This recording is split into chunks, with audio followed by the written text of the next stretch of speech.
I want to tell you about 70 Million, a Peabody-nominated podcast about criminal justice and jail reform from Lantigua, Williams and Company and Co. Sorry. Let's take this again, shall we? I want to tell you about 70 Million, a Peabody-nominated podcast about criminal justice and jail reform from Lantigua, Williams and Co. Each week, a team of reporters around the country chronicles how communities are enacting criminal justice reform in their neighborhoods. The show gets right to the heart of the social upheaval we're experiencing and how communities all over the U.S. are taking action. Listen now at 70millionpod.com. It's the number 70millionpod.com, or search for 70 Million in your podcast app.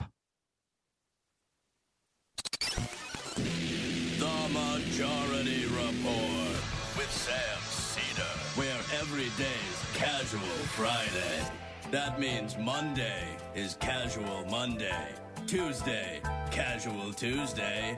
Wednesday, casual hump day. Thursday, casual Thurs. That's what we call it. And Friday, casual Shabbat. The Majority Report with Sam Cedar.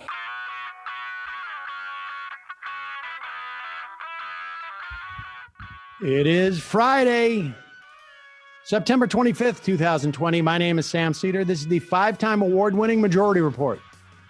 We are broadcasting live steps from the industrially ravaged Gowanus Canal in the heartland of America, downtown Brooklyn, USA. It's Casual Friday, folks. On the program today, Alex Pareene from the New Republic and the podcast, The Politics of Everything. And David Feldman from the waiting room of his therapist's office. Meanwhile, Democrats gear up for legal battles over the elections. And will he or won't he? Schumer pressured to slow McConnell's roll. Polls have Biden up in Pennsylvania, Ohio, Nevada, and Michigan. Down in Iowa. Khanna and Kennedy look to introduce a bill to the House to limit the Supreme Court justices' terms to 18 years. Coronavirus cases top 7 million as the Midwest surges. Republican Senator Rick Scott proposes a bill to stop counting mail-in ballots in the middle of the counting of mail-in ballots. The DOJ searches high and low to make mail-in balloting look nefarious. A federal judge orders the census to keep counting, despite the fact Trump wants to stop. Meanwhile, in the House, frontline Democrats call on Pelosi to forge a COVID relief compromise. And the EPA says full steam ahead, allowing pesticides that are neurotoxins to children.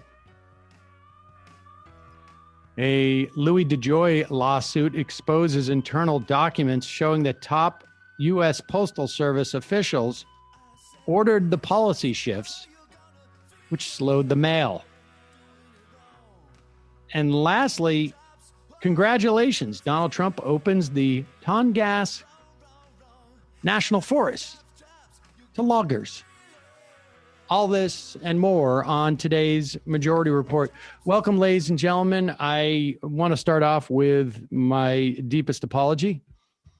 It is Friday, and as you can see, if you are watching via YouTube or Twitch or Twitter or Facebook, that I am not wearing a soft collared shirt. I am wearing a slightly stiffer collared shirt than I would normally on a Friday. So our institutions are collapsing. It's true. Our institutions are collapsing. And I don't want you to normalize this. I promise you. I won't make this mistake again. I have pre-tape afterwards, and so I want to apologize to everyone who is in some way disappointed. I will do better and make sure that next week I have a actual soft collared shirt on And maybe to make it up to you, I may even contemplate wearing a t-shirt.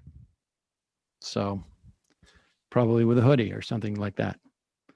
We will get to that. But let's start with this. Ruth Bader Ginsburg is the first woman, at the very least, the first Jewish woman, but I think the first woman to lay in state. Is that right? That's correct. And that's sort of shocking, frankly. But be that as it may, she was, I guess they had her casket draped with a flag near the Supreme Court, or right, I guess, in the front of the Supreme Court, which is, I don't know, just a block or so from the U.S. Capitol. And Donald Trump went to go pay his respects, and the crowd that had assembled to, I guess, celebrate Ruth Bader Ginsburg's life and achievements, they paid their respects to Donald Trump. Here's that clip.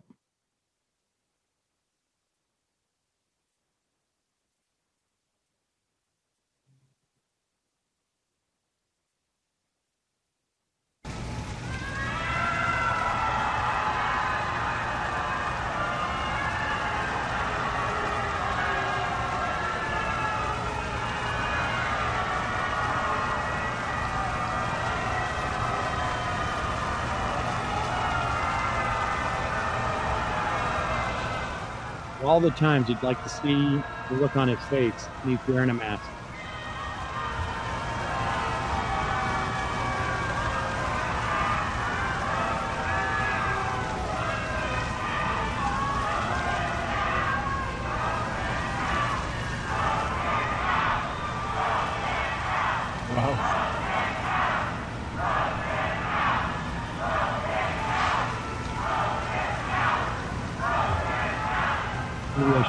I've seen enough. What was it they saying? They were saying 4 more years. 4 more years. Thank you. They love me. They really love me. It is petty and really ultimately worthless to celebrate moments like this. But I'm going to, because I know it hurt his feelings. And I'm going to cop to not caring about that.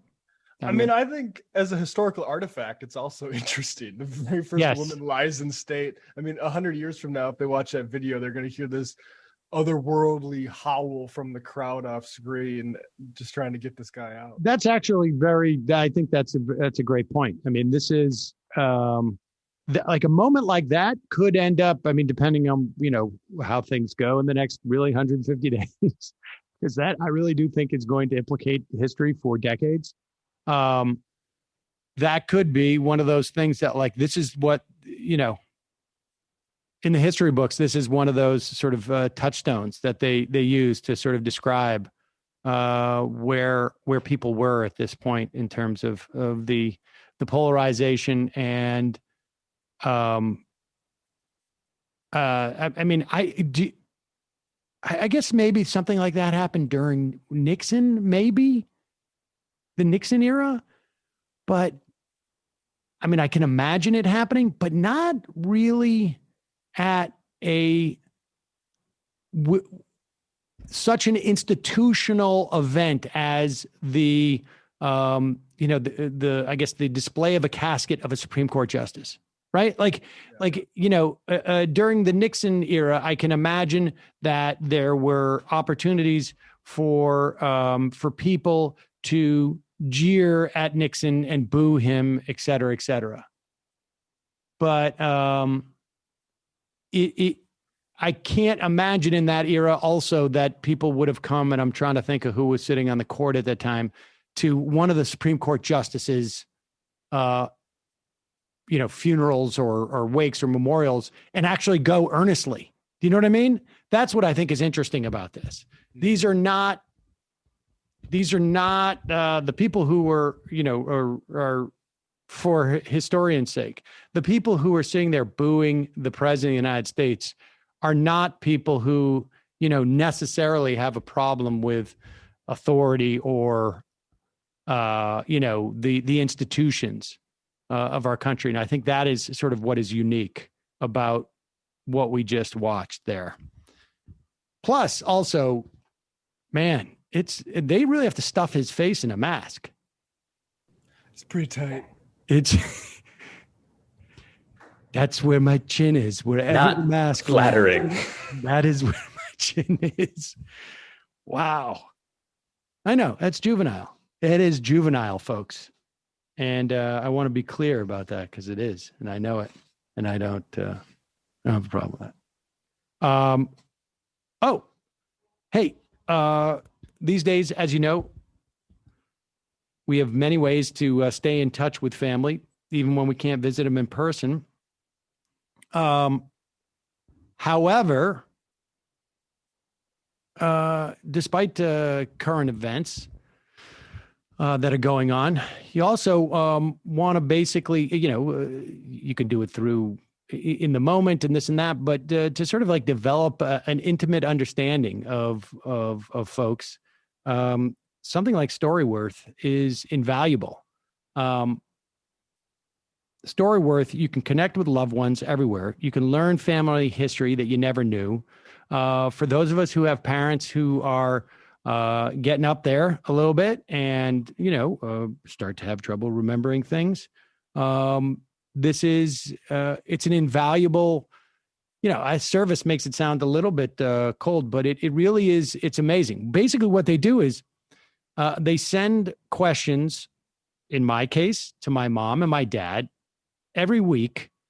They don't have to write much, and it's not, these are not hard technical questions. I'm trying to think like I'll check and see what we got for this week was, okay. For my dad, it was, who was the most positive influence on you as a child? For my mom, it was, what was the one thing you wish you'd known before going to college?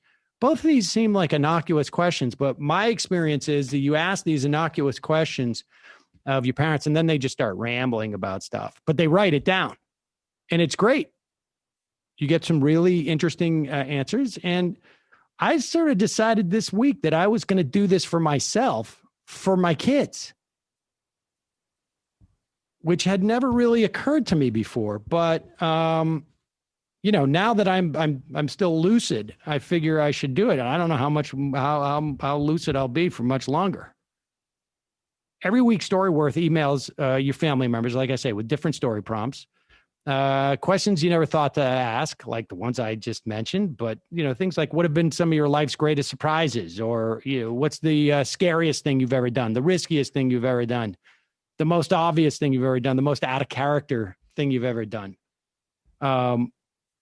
Then they respond. You read the weekly stories. You could talk to your parents about it, or it doesn't have to be a parent, whatever. You go back, get some clarification in some instances. And after 1 year, Storyworth, they compile every answered question. And if you want some photos that you choose, into a beautiful keepsake book that's shipped for free. So now you can connect with family and discover untold stories with Storyworth. Get started right away without the need for shipping by going to storyworth.com/majority. You get $10 off your first purchase. That's storyworth.com/majority and $10 off your first purchase. Check it out. Storyworth.com/majority. Also, today's program is brought to you by Sunset Lake CBD. Sunset Lake CBD at sunsetlakecbd.com. You know the deal with these guys. They were a farm up in Burlington, Vermont. A dairy farm. They were providing Ben and Jerry's with dairy. And then they decided to diversify. They started to grow hemp. They got involved with the University of Vermont to learn and operate with regenerative agricultural practices. Their CBD, 100% pesticide free, 100% organic. You can check their website for all sorts of, certification about what's in the stuff. And I mean, the bottom line is we were all CBD skeptics around here. I don't know. Brenda, were you a CBD skeptic? I know that Matt and I were, but for our different reasons. Matt, because it didn't get him buzzed in the way he wanted to. Well, it gave me a big headache when I had it at Venice Beach in California. And that was a really seminal period of your life, wasn't it? Well, it was also a problem because that was the only thing I bought to smoke when I was in Los Angeles, and that ended up being a CBD spliff may have upset me a little bit too. But yeah, so I was anti-CBD. I thought it was all pointless. And then this stuff is actually really good, and I enjoy mixing it. That's for the smokables. And I have been using the tinctures for, I don't know, a couple of months now. And it's fantastic. Helps me sleep. I've used it at other times. Frankly, there was a couple of days over the summer when we were dealing with Michael that I would hit it a little bit, and it was helpful. Very stressful period of time. When the kids get me going, I will also use it. But they have tinctures, they have gummy bears, they have a salve with arnica, which I've mentioned I've used on my eczema. It's not for that, but it worked for me. But I've heard other people say that it's great for their arthritis, et cetera, et cetera. And they have CBD infused coffee. So check it out, sunsetlakecbd.com. They're fans of the show. They want their coupon code to be left is best. One word, left is best. You get 20% off. So check it out, sunsetlakecbd.com. And just remember, it is your support that makes the show possible. When you become a member, you get you support the free show, then you get the member show, and then you get the whole show commercial free too. So although if you're a member, you should still check out sunsetlakecbd.com. 20% off, left is best. Do we have Alex Pareene? Yep, here he comes. Fantastic. Ladies and gentlemen, I'd like to welcome back to the program. It's always a pleasure. The host or co-host of The Politics of Everything, the staff writer at the New Republic, Alex Pareene. Hi, Sam. How are you? Good. Did you put everything that you have in your apartment behind you today? Yes, I did. I gathered all of my belongings. I was going to say, and I placed them behind me today. Maybe it's a new angle that you have with the camera. I have a new camera, and it captures too much of my room. But it looks good. It's a high quality camera. But it's like, there's a mic. There's a trophy. Did you win a trophy? Is there a trophy back there? What would you what do you look at? Like, what would you have won a trophy for? I don't recall having won a trophy for anything. I was going to say, you're looking pretty hard. I mean, you're implying that there would be a trophy there. All right, let's, well, there was a couple of things. First off, let me note this. I think you were on the program, I don't know, what was it, 3 weeks ago, 4 weeks ago? Something like that. And you had done, if I'm not mistaken, a podcast, I think earlier that week, or about sort of like this doomsday scenario for the election. Mm-hmm. And Bart Gellman, Jeffrey Toobin have written pieces that essentially outline what you guys had talked about, if I recall correctly, right? This notion of faithless electors, or electors who are hijacked, if you will, by Republican state legislators. And they did some Gellman, at the very least, I have only browsed the Toobin piece, but Gellman spoke to Republicans in Pennsylvania who are basically saying, well, we're not going to tell you who, but yeah, we've been talking about it. Yeah.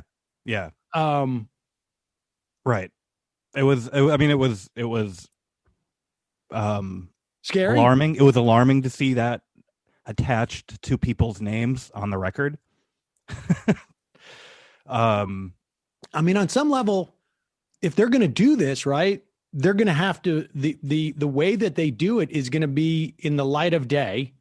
Yeah. And they're going to, by going on the record and talking about it on some level, they're I don't want to say normalizing it, but they're setting the groundwork, right? They're setting the groundwork. Yeah. And they're saying, like, yeah, this is something that what we're talking about is not, something that you can't say out loud. This is part of the Constitution. So of course, we can do this.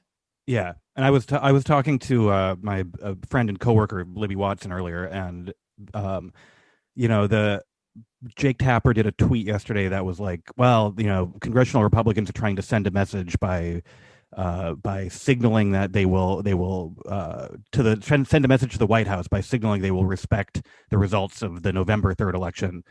And Libby was like, if they steal the election, it's not going to be Donald Trump goes on TV holding a Tommy gun saying like, the election's off, we're calling off the election. Like, they're going to do it with lawyers. They're going to do it with state legislatures and lawyers. Yes. And it'll be by the book. It's going to be by the book. Although I bet that if they need to push some time limits, that's where we see sort of like the Proud Boys come in. Yeah. Like, look, you have a certain number of days before those electors have to be chosen by the states, right? It's mid-December, essentially. If you, and you can get extensions and whatnot, but let's just call it mid-December for the sake of argument. If you can chew up 3 or 4 or 5 days in November with just like, oh, they've locked themselves to the doors, or they're keeping people out and they can't physically count the ballots and whatnot. All right, they go to jail for a couple of days or something like that. Maybe they don't. And they've bought 5 days. And then with delays in court cases and I mean, this is what went down in Florida on some level too. Yeah. You could see multiple of these. Yeah. Yeah. And I mean, I think that's what is like the scary, but the scary, but realistic idea of what could go wrong is basically like, repeat of Florida in multiple places with like militias and Proud Boys taking the place of the Brooks Brothers riot. Right. So, all right. Let's just start with this. And I want to get to, you wrote a piece about McConnell and Ginsburg. And in some ways, like that drama, if you will, or that narrative is parallel to the one that we're talking about, right? Which is there is a will to power. Yeah. With Donald Trump, when we talk about Donald Trump, when we talk about the Republicans, I mean, this is really important for people to understand this. And we can talk a little bit about like, how deep that understanding is, because I remember, I am so old that I remember when Paul Ryan was talking about how there was something fishy about all the ballots that were coming in from California in 2016, late, like they're counting them late because they've been mailed in. Right. And he was saying there's something fishy here. This is an election they won, incidentally, or at least, were crowned the winner. And so people should understand that what we're talking about here is a party, not just Donald Trump. He can't do this without the party enabling him. And in fact, not even enabling, like beyond midwifing. I mean, to stretch that metaphor, like impregnating him on some level is really their participation in this. But so getting back to this, how like legit is this concern? Because I'm seeing trolls on the left and the right saying, calm down. This is, this this is like, there's this, I appreciate the disdain for West Wing, but I don't feel like we're this is not a West Wing reaction in my mind. No, I mean, I don't know. I just tend to think that if it's close enough that stealing it is viable, they will go for it. And I don't really see why they wouldn't. I mean, like, I think if they see a lane where it looks like they'll be able to like try it and it might work, I think they're just going to try it. What happens if he wins that way? I mean, look, if he wins, I mean, let me put it this way. Is there a material difference between Donald Trump getting more votes than Joe Biden, or, getting within, let's say, 500,000 votes and winning the Electoral College like he did, more or less like in 2016? Is there a material difference between that and he wins because Pennsylvania decides like the the Republicans there decide like, no, there is no election result, so we're just gonna have to choose, and we choose Trump. Right. Yeah. I mean, I don't know. Real difference in terms of like what it says for our future. It's hard to say. I mean, I don't know. Like, you have to get into a lot depends on how the other party responds, I think. And I've been sort of wondering, we've been reading for a while now about stuff like the war game scenarios that people are doing, where they're trying to figure out like how different groups would respond. And we saw Hillary Clinton telling Joe Biden, don't concede like Al Gore did. But like, I don't know. It's hard for me to imagine that the Democrats have begun planning for anything that doesn't just involve hiring like election lawyers to argue before a Supreme Court that might be dominated by an additional conservative justice. Right. Well, okay. I don't know if you're answering the question I'm asking. So a little bit clearer. Like, I mean, because I think, we can get to, what the Democrats are doing and what they can do. And I would agree with you. I think the delta there is probably too big for our purposes. But I'm saying 6 months from after the election. Oh, yeah. Donald Trump is inaugurated, and he has won because the Pennsylvania Republicans, I don't know, whatever. Or maybe it went to the House, and then the crazy House vote, which is like the states get a single vote, basically. I could see that. Yeah. Right. And depending on who has won the who has won the delegate numbers there. Mm-hmm. So in other words, like, Democrats control the House because California and New York have so many Congress people. Yeah. And but that's not the way we talked to Michael Kazin about this on the podcast. That's not the way it works when it goes to the House. Then all of a sudden it's like the Senate. Yeah, exactly. And then it's so like the California delegation gets a vote, and the Wyoming delegation gets and that's where the issue is. So, but let's say they win that way. Like, in terms of what it means for the rest of for the country for like 4 years from now, does that make a material difference? Because let me say where I'm going with this. I think if Donald Trump becomes president again, because of stuff like this, because the Pennsylvania, they were able to sort of, prevent the actual elected elections from being the vote that is cast, because the states can pick their electors in any way they choose, really. Mm-hmm. And that's the way that Donald Trump becomes president.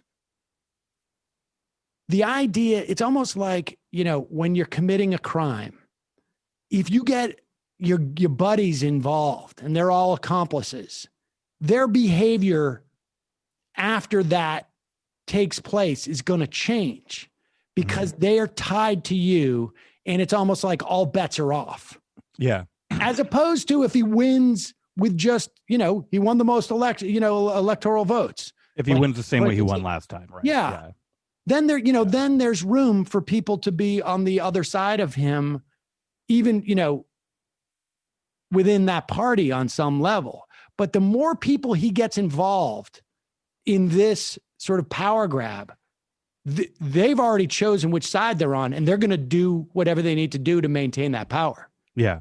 Yeah. And this has been part of the scary thing about the way quote unquote normal Republicans have tied themselves to him so far, is that exactly when you breach some line of ethical conduct, like you're on the other side of it now. Like, you've already said, I will go this far, and you sort of can't go back after that point. You say, this is what I've been willing to do to maintain power, and like, obviously, like at that point, like, what won't I do to maintain power?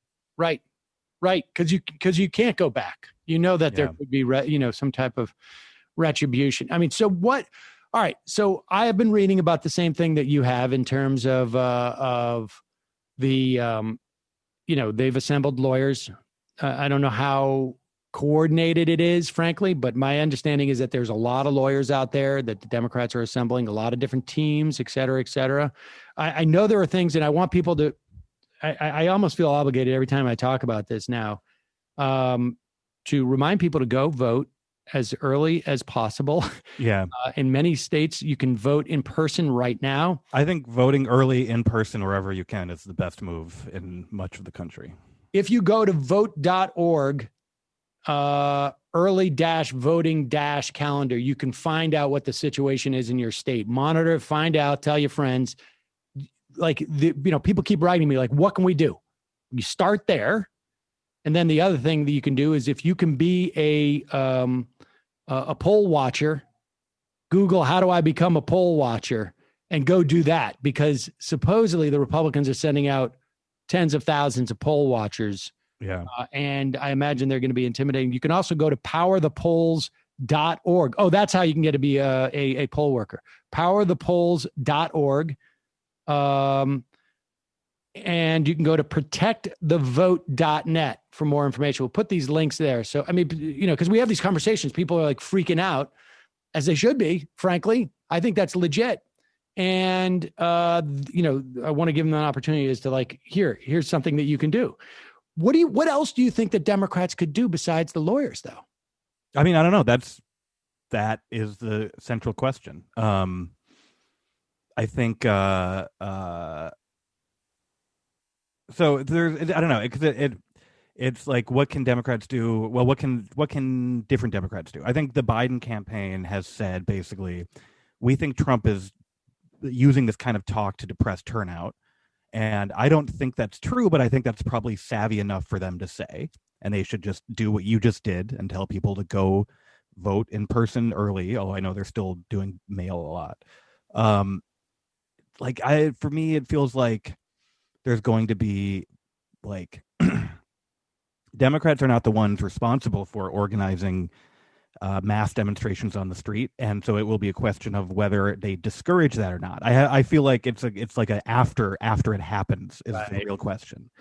How much do they embrace it? Yeah. And how much do they say? How much do they say? Like, everyone calm down?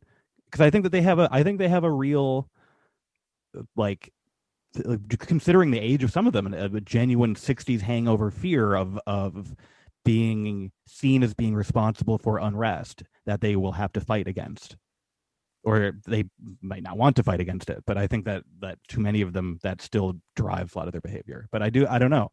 It's like extremely hard to game this out. Yeah, to game it out and to say like, well, what does December and January look like? It's extremely hard to figure that out right now. It hadn't occurred to me, but I think that is really that is one of the central questions is what will their response be? I mean, and will they help grow it? I mean, I'm just trying to think like, what was going on with Occupy. Yeah. It took a while, but ultimately, like, they all just sort of like, yeah, they were semi encouraging of it. Yeah. Semi. Yeah. And then not so much, but I think their attitude towards mass demonstration and activism now is kind of summed up in the Women's March stuff, where they actively encouraged it and then like sort of wanted it to be demobilized while they went back to their regular work of passing message bills. Let's talk about the Ginsburg seat, which is not unrelated, right? I mean, yeah. Donald Trump really wants there to be 9 justices before the election, presumably because he doesn't want to have to rely on Roberts, right? Yeah. I mean, that's my sense of this. Yeah. I don't know if he is right to be suspect of Roberts or not. And if there are 9 justices, we really won't ever know because, all of a sudden it's a free vote for Roberts. Yeah. You may want to maintain some type of legacy position, I guess, of on the better side of angels or whatever it is. So if there's 9 justices, we won't know whether he was right to doubt Roberts. but I can understand why you'd want an insurance plan if you were about to do something really bad. And so we know why Donald Trump wants to seat that justice, right? He wants a crony on the court. You had a piece where you talked about Claire McCaskill responding to doing exactly what we just talked about in terms of how Democrats will react to this. Like, everybody calm down, take a breath. Take a breath. You're all just imagining that the Republicans don't believe in institutions and, operate like they're crazy people, or that they're ideologues who are megalomaniacal in that respect. Everybody's got to calm down. I know these people, she's saying. I know how to get elected in the Midwest, except for when I don't. Yeah. I am just stunned by that. And I think I saw the exchange that you had with her on Twitter that led to this piece. But just lay it out for us. My first reaction was, he is going to keep, and by he, I mean McConnell, is going to keep the seat open and vote in the lame duck. Yeah. Because fully 1/4 of Republican voters said that they voted because of that empty seat in the Supreme Court for Donald Trump. That's, an enormous number of people. Yeah. And so give me your assessment. You explained why Trump wants a ninth justice now, and I think McConnell has, partly for exactly the reason you just said. I think McConnell has, his interest lies in not having a ninth justice before the election, and I think that the Claire McCaskill, her argument last Friday was that McConnell it will not want to do something so provocative and potentially damaging before the election because it will hurt the reelection chances of a few vulnerable Republican senators. And, he wants to protect his majority.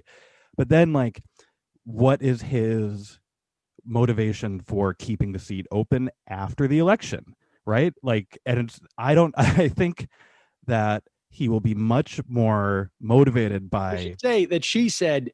because then it will jeopardize some senators in 2022. Yeah. What? Yes. And as I said, the idea that he would avoid doing something that is part of his political goals, that one of his stated political goals, the idea that he would avoid accomplishing one of his goals because it might potentially be controversial years from now, is what you would think McConnell would do if he were a Democrat. Exactly. Exactly. If McConnell were a Democrat, I could see him saying, I better not fill this seat. It might make someone mad at me 2 years from now. Right. I would hate to actually pursue my primary directive because somebody could get upset and I could lose my power and then my ability to follow my prime directive. Yes, exactly. The logic is just, well, first of all, it is a perfect illustration of what is problematic about McCaskill. But she's gone now, but Pelosi, Schumer. This is the Democratic establishment far more interested in maintaining power than actually deploying their power for the purpose that they ostensibly have their power. I think this is the main problem with specifically this set of congressional Democrats. And it's definitely not all Democrats. It's this set of congressional Democrats. Absolutely. 100%. Yeah, they believe the point of amassing power is to protect this particular collection of people in their seats, right? That's what they are doing it for. They are saying everything we do is to make sure this group of people continues to win elections. How many, since 2006, how many Republican leaders have we had in the House? Oh yeah, we had the wrestling coach who apparently was sued for having molested children. John Boehner, who allowed his caucus to vote that Barack Obama wasn't from America. Paul Ryan. We've had McCarthy. Have we had more than 4 I think that's it. Was Cantor in there? He was just a Cantor was a whip. Yeah, but I'm saying just whip, absolute like top leadership. Yeah. There may have been a fifth that I can't remember, and we've had one. Yeah. One in the Democrat. One. Yeah. And I mean that's pretty nuts. And then like, I mean, we have a very, very ossified Democratic leadership. And it comes in with, I mean, God, did you I'm sure that you saw the Feinstein story too, right? Where they're like, because of seniority, because we do everything according solely to seniority and nothing else, she is like she's going to be running the judiciary committee. And we're a little worried because she's nearly 90 and seems like she might not know what's going on. Right. It's like it's astonishing. It's interesting because when you were talking about it depends on what the Democrats' reaction is to if Trump does sort of steal the election in that way, or wins by extra electoral means. Yeah. The notion that becomes the platform for like an AOC. Like where the Democratic establishment is just sort of, again, like, well, there's no point in rocking the boat. We have to work with these people, whatever it is. Yeah. That becomes, I mean, somebody's going to fill that vacuum. Yeah. And I don't know if it's AOC or if it's other people, but like, that's, that's going to happen at one point. I don't know when that will be. It may be, depending on what this election turns out, but a dynamic like that is going to happen.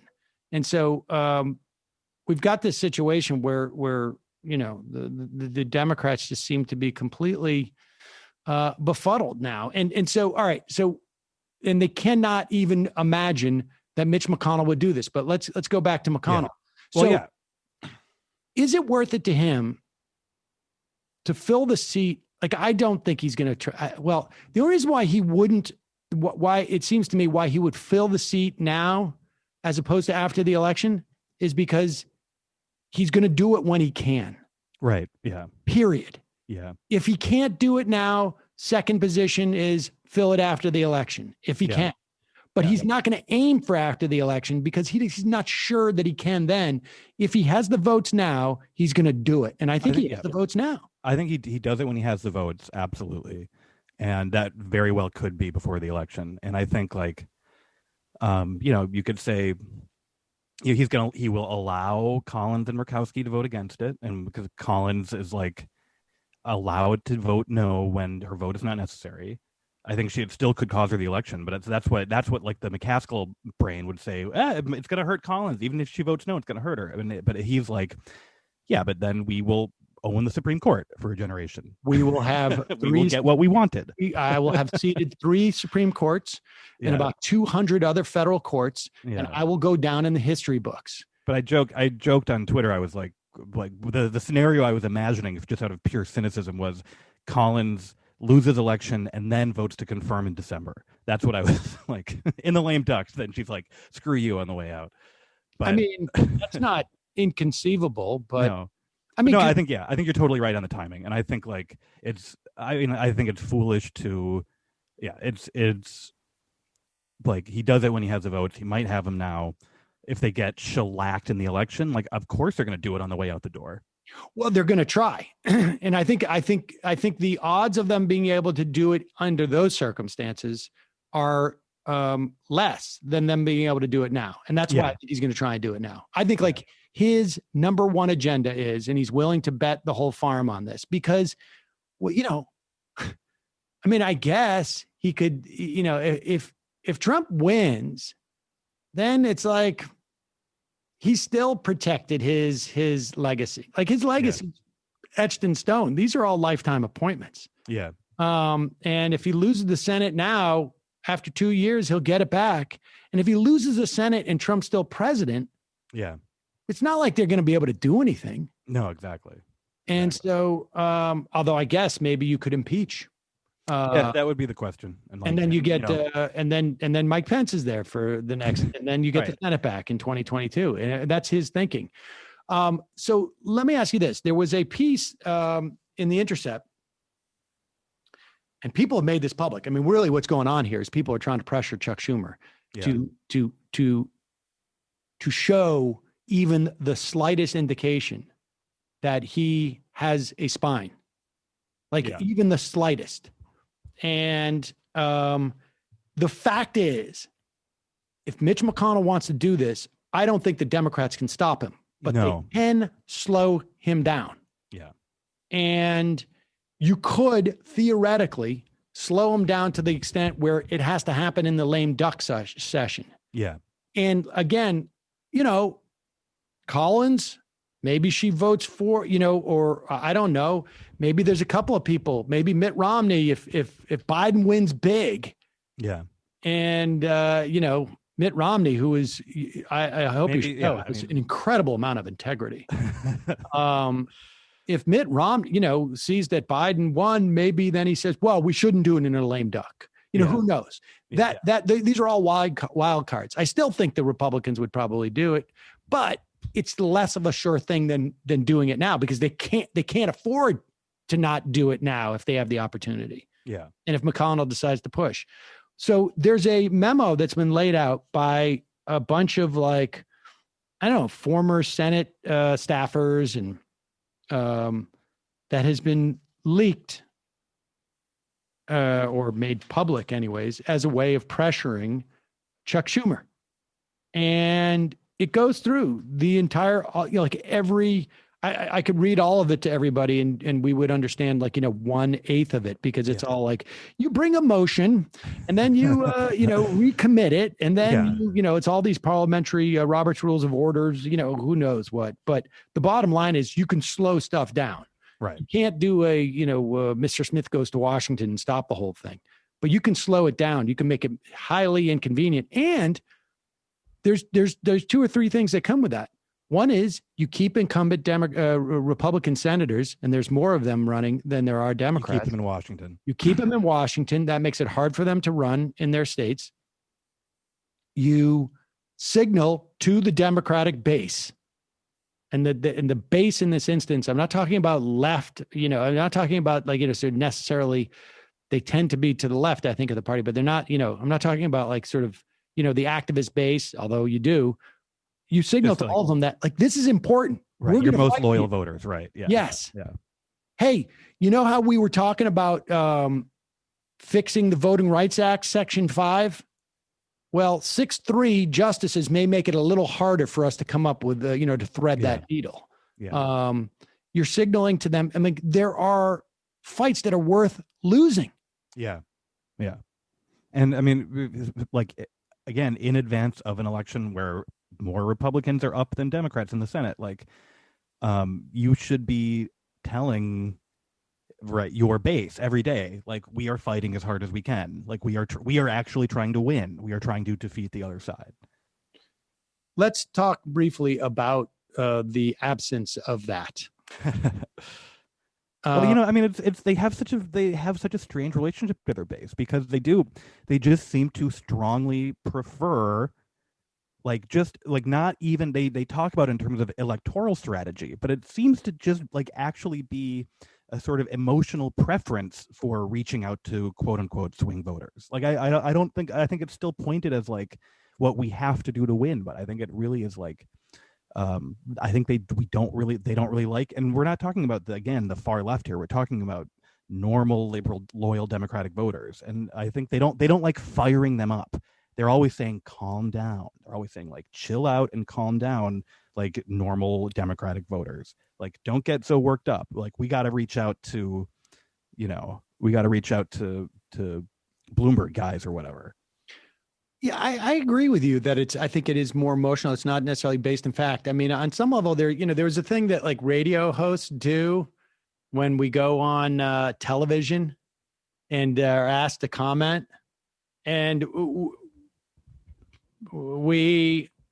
I include myself. I know I've done this in the past. I don't do it as much as a lot of the old talk radio guys, but it's always like this. Well, I'll tell you what my audience is concerned about. And they're concerned about X, Y, or Z.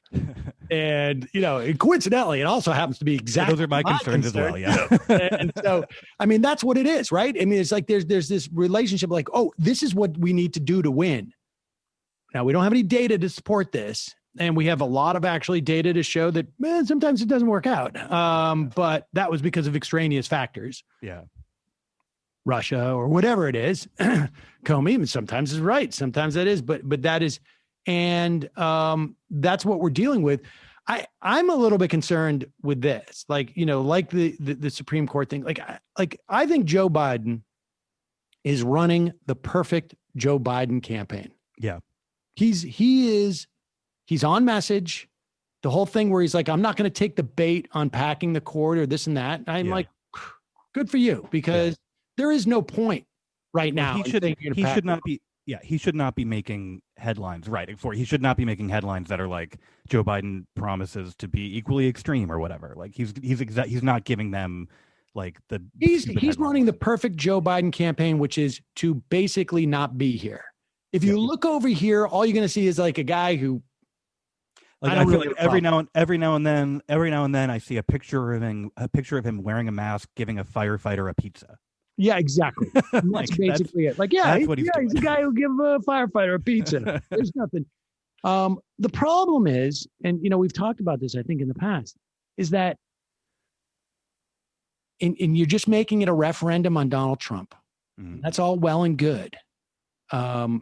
But if there's two things, it seems to me, that can throw that off the rails, and that is events outside of the race that implicate the race, like Supreme Court dying, like I don't know what maybe an attack on Iran or something to that effect, or whatever it is, or there's you need a different voting group than you thought you did because of inhibition as to the people's ability to vote. Yeah. And they are relying on Trump disdain, which is fine, all well and good. But, we see stuff like there was a poll that came out. Black folk under the age of like 35 or something are just completely like alienated from it. Completely alienated from it. Like, and I don't know what to believe in terms of Joe Biden's Latino numbers, but there's definitely been some indication that he is not, pushing as hard as he should for these folks. And he can't, right? Because his strategy is to just like be the guy who drops off the pizza. Yeah. Yeah. I mean, it's like who knows how accurate these polls are, but his numbers with old whites are just shocking to me. Biden, like shockingly good. Yeah, shockingly good. Which I didn't think in the post-Obama era a Democrat would ever see numbers like that again. I thought Obama was the end of that, and I'm like, I don't know. But then, like exactly like you said, on the other side of that, like, there's not. I don't think he can do. Like, what can he do? Like, right. He is who he is. Exactly. That's the thing, is that we have sort of like chosen, we took a highway, we took the off ramp. Yeah, exactly. I mean, the Democratic voters voted this way, and we got off the ramp and we went on to a different highway, and there's no exits between here and the election. Yeah. And I think people whose politics are a little closer to yours or mine were saying this last year and saying this into the beginning of this year, like, like this is the choice you're making, right? Like some of these candidates electrify particular demographics and other ones completely turn them off. And then once you make that choice, like you decided it. So you're in this lane now. Right. And there's only so much that we can do with this. Although I'm going to be talking to Aaron Kleiman from, I can't remember his name, his organization. I always forget it. Future Now. Thank you. And he, he's talking about state races that you can support. I know there's people who are talking about, there's a list I have here somewhere of like 6 or 7 swing state Senate and House races that are good to support because, get people jazzed up about supporting someone they really like that will have, sort of like a downstream help for the entire ticket. Like that would be a coordinated campaign to highlight the most, to highlight the best down ballot candidates, like nationwide. That would be I think the only way you could possibly juice some of that vote that's missing right now, is if you introduced people to exciting them. Yes.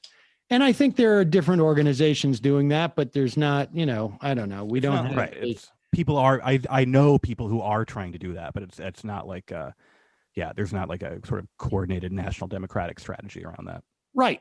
And there's also, and to be fair, there's no Koch brothers, because that's what the Koch brothers that's what they do. Yeah. They create rising stars and they fund them, and they, these guys come out of Republican finishing schools, like ready to be introduced to Republican voters, and people are funding them every step of their career. Exactly. And they're funding the sort of the movements around them that would do what we were just talking about. Like we've created an organization, America, for, that is going to isolate these races and pour billions of dollars into them. So Alex, I know you said you weren't going to make any predictions. I read that, and I know that's important. But let me put it this way: when do you think the election will be over? Just to make it clear, we're not going to know who's president on November 3rd. Yeah, and everybody who is listening to the sound of my voice is going to freak out.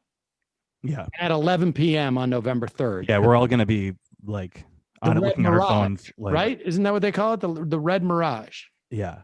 We're going to be where Trump is going to be up, by 300 electoral votes. But when are we going to find out? When are we going to find out that's the prediction I want from you. I think 2 weeks later. Oh, you got to be. I think that's like that. I'm saying 2 weeks later if it's a normal-ish, no funny stuff. But then if it becomes a Supreme Court thing, I have no idea. I want to jump. Well, honestly, I want to jump through this Zoom right now and strangle it. What am I supposed? Let me ask you this then. What am I supposed to do every day on the show while we're waiting to find out? I don't know. I mean, I think there will be plenty to talk about. We just won't know who the president is. Sitting here, it's just going to be like, this is. Can you describe your anxiety today? Yeah, no, very much like yesterday. Yeah. I don't know. Alex Pareene, be prepared to be the guest on this program every single day. I'll come on every day and November update. 3rd. Yeah, yes. It'll be like Nightline. It'll be great. Exactly. All we're going to do is we're going to see in your Zoom, and you're just going to be rearranging different things. There'll be more and more items behind me every time. The bike is going to switch over to on the bedside. The bed's going to switch over here. You're going to have, and hopefully folks in our audience will send Alex Pareene some trophies. He deserves it. Yeah, thank you. Alex Pareene. Folks, check out the Politics of Everything. And of course, go subscribe to the New Republic. We desperately need more reporting and great writing in this era. And, while they're still allowed to roam freely, you might as well support them. Alex, thanks so much for your time today. Yeah, thank you so much. All right, folks. We're not going to waste any time because I'm getting my phone is blowing up from our next guest. Let's see. Here he is. I'm on hold. Where are you? Pick up. Ladies and gentlemen, it is always a pleasure to welcome to the program David Feldman. He is, in many respects, he's a comedian, of course, and a writer. But also, a lot of people look to him for sage advice, and the host of the David Feldman Show. David, welcome to the program. You okay? No, I'm not. Huh? Why do you ask? I don't know. I mean, the show seems kind of a bit of a downer today. I don't know. You think it's a downer? Is that right? I was listening to you and Alex talking, and it's like you're trying to scare people into staying home on election day. No, I'm not trying to scare people from staying. I'm trying to convince people to go vote on election day. It sounds, it's your show. I'm not going to tell you how to do your show, and it's your country, and but. Well, I mean, it's your country too, right? I mean, it's not just my country; it's your country too.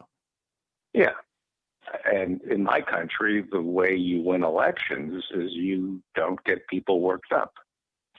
You calm them down, and you're just wow. I don't know, man. Well, wait a second. So how in your country? Amateur move. Wait. Amateur move. You and Alex, amateur move. Yeah, amateur move.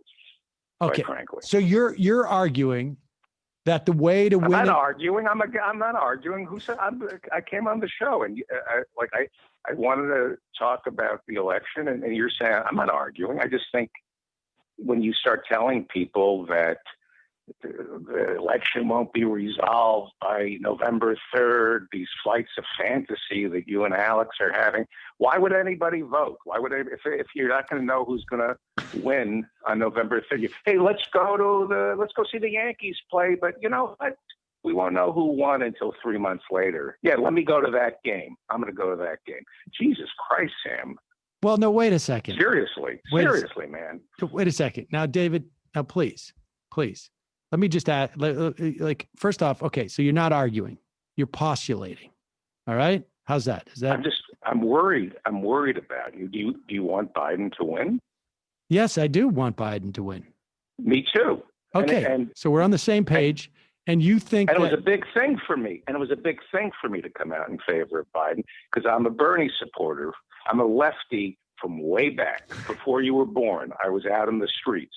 I know. Okay. You're not that much older than me. It was a big thing for me to hold my nose and say I'm voting for Joe Biden because I'm a lefty from way back. No. And right. And and I think you're like an agent provocateur. I think you're working for you and Pareene are working for the Republicans. No, wait a second. Why would getting people excited and, maybe nervous energy or whatever it is, but get them out and say, basically, the house is on fire. You need to go bring buckets, as it were, or pull the hoses or whatever, whatever the metaphor you want to use. Go there and keep the house from burning or blowing up. There's a gas tank in the basement. I mean, and we got to, get the house, the fire out before it reaches there. Why would that be helping the Republicans? And why would the idea of everybody calm down and just sort of take it a slow? Why would that be helping the Democrats? I don't understand. Because that's what Joe Biden wants us to do. That's the brand. You're going off brand. If you're going to commit to Biden, and I know he wasn't your first choice and he wasn't my first choice, but the election is only a couple of weeks ago. It's the rubber's hitting the road and you're either going to stay on brand or not. So it sounds to me like you want it both ways, that, you want to be like the big Bernie guy and rev everybody up. That's not what we're selling. We're selling Joe Biden. So you're saying that just because Joe Biden's, trying to play it low key, that we should all be low key for him. Exactly. A lot of people didn't vote for Bernie, and I was a Bernie supporter. I know. My understanding is you're lefty from way back. From way back, and a lot of people didn't vote for Bernie because of his supporters. And he tried to calm us down, but we were so fervent, we turned off a lot of the electorate. And you and Pareene, you do what you want. I'm telling you, you're pushing people away from Biden. By saying go vote for Biden too vociferously. Exactly. That's right. It's exactly right. So if I said, in David Feldman's world, if I said you should support Biden, maybe vote, but if it's too inconvenient, don't worry about it. That would be more effective. That's how I get laid. That specifically? Yeah. If I could still perform sexually. which I can no longer do. No, of course. I think everyone's aware of that. Yes. Everybody took that as a hypothetical. But 50 years ago, when I was in the game, right, I would play hard to get. I see. Now it's hard to get hard, but back then, I wish you had forget said I that. said that. Yeah, I will. I do too. I don't do think too. I can. Believe I me. don't think I can. Believe me. I'm trying to forget that. But the genius, let's move on. Yeah. Let's move on. I know. Let's move on. That's in the past. We never look back. It's not good for the country to look back. Move forward. Move forward. Move forward. Joe is a smart politician. He's a good man. Get on. And any politician can run for office and make promises he can't keep. Trump is doing that. He's still promising that stupid wall. That's why I'm proud of Joe. He's promising nothing. He's promising the American people nothing. No Medicare for all. No Medicare for all. No end to fracking. No end to perpetual war. That's how you run for office, Sam. You be honest with the American people and say nothing is going to fundamentally change if I'm elected. The American voter responds to that. Well, I guess we're going to find out. I mean, to be fair, and this is not a fundamental change, Biden is planning to raise Social Security substantially. That's good. But yeah, that's a little off brand. I don't think that's a smart move. I mean, I'm for it. I just don't think you should promise that and follow up on that. I think they could use that against him 4 years from now. That's right. But I'm for it. I'm for that. I just think it's a bad strategic move. Strategically, you think it's bad for Biden to actually be supportive of anything because that could cause waves. Blowback. It'll end up biting us in the ass. Right. If we do something like that. Yeah. I mean, of course, because then people would Here's the thing. Yeah. Yeah. You know, right now they are forcibly sterilizing women in detention centers in Georgia, right? Now, I am against forced sterilization. You know that, right? No, I mean, that often comes up with you. Yeah. Yeah. And it's Hitlerian. I know I've lost the argument. I brought up Hitler, but Hitler was sterilizing people. You and Pareene think it's smart to bring that up now, to run against Trump by accusing him of, sterilizing women against their will in detention centers, in ICE detention centers, right? You think Biden should bring that up during the debate Tuesday, right? Yeah, I do. See?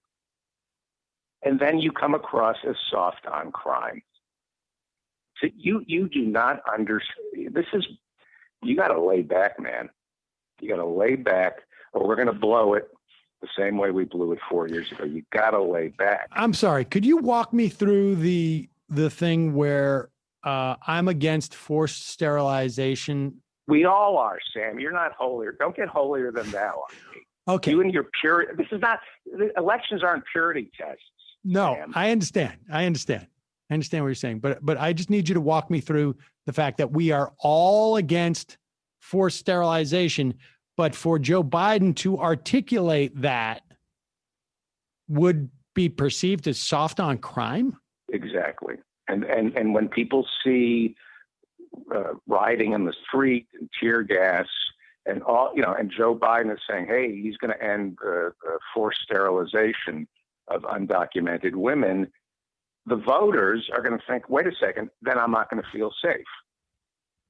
Right. People feel safe. I've polled on this. You have. People feel safer, even though it's wrong, and I'm against this. You know that I've always been opposed to forced sterilization, right? You know that. No, since day one, you have been against that. I will definitely concede that. I have never accused you of being pro. Thank you. Pro of that. Okay. All right. It's just not smart. It's just don't bring it up now, especially with people's. So, all right. Well, David, I'm glad you mentioned that. There is a debate Tuesday night. Mm-hmm. Donald Trump, Joe Biden. If you were on the Joe Biden debate prep team, what would be the advice? I mean, part of that advice is don't bring up the forced sterilization because people are going to think you're soft on crime. Yeah. Well, I think you have to outflank Trump. You have to be better than he is.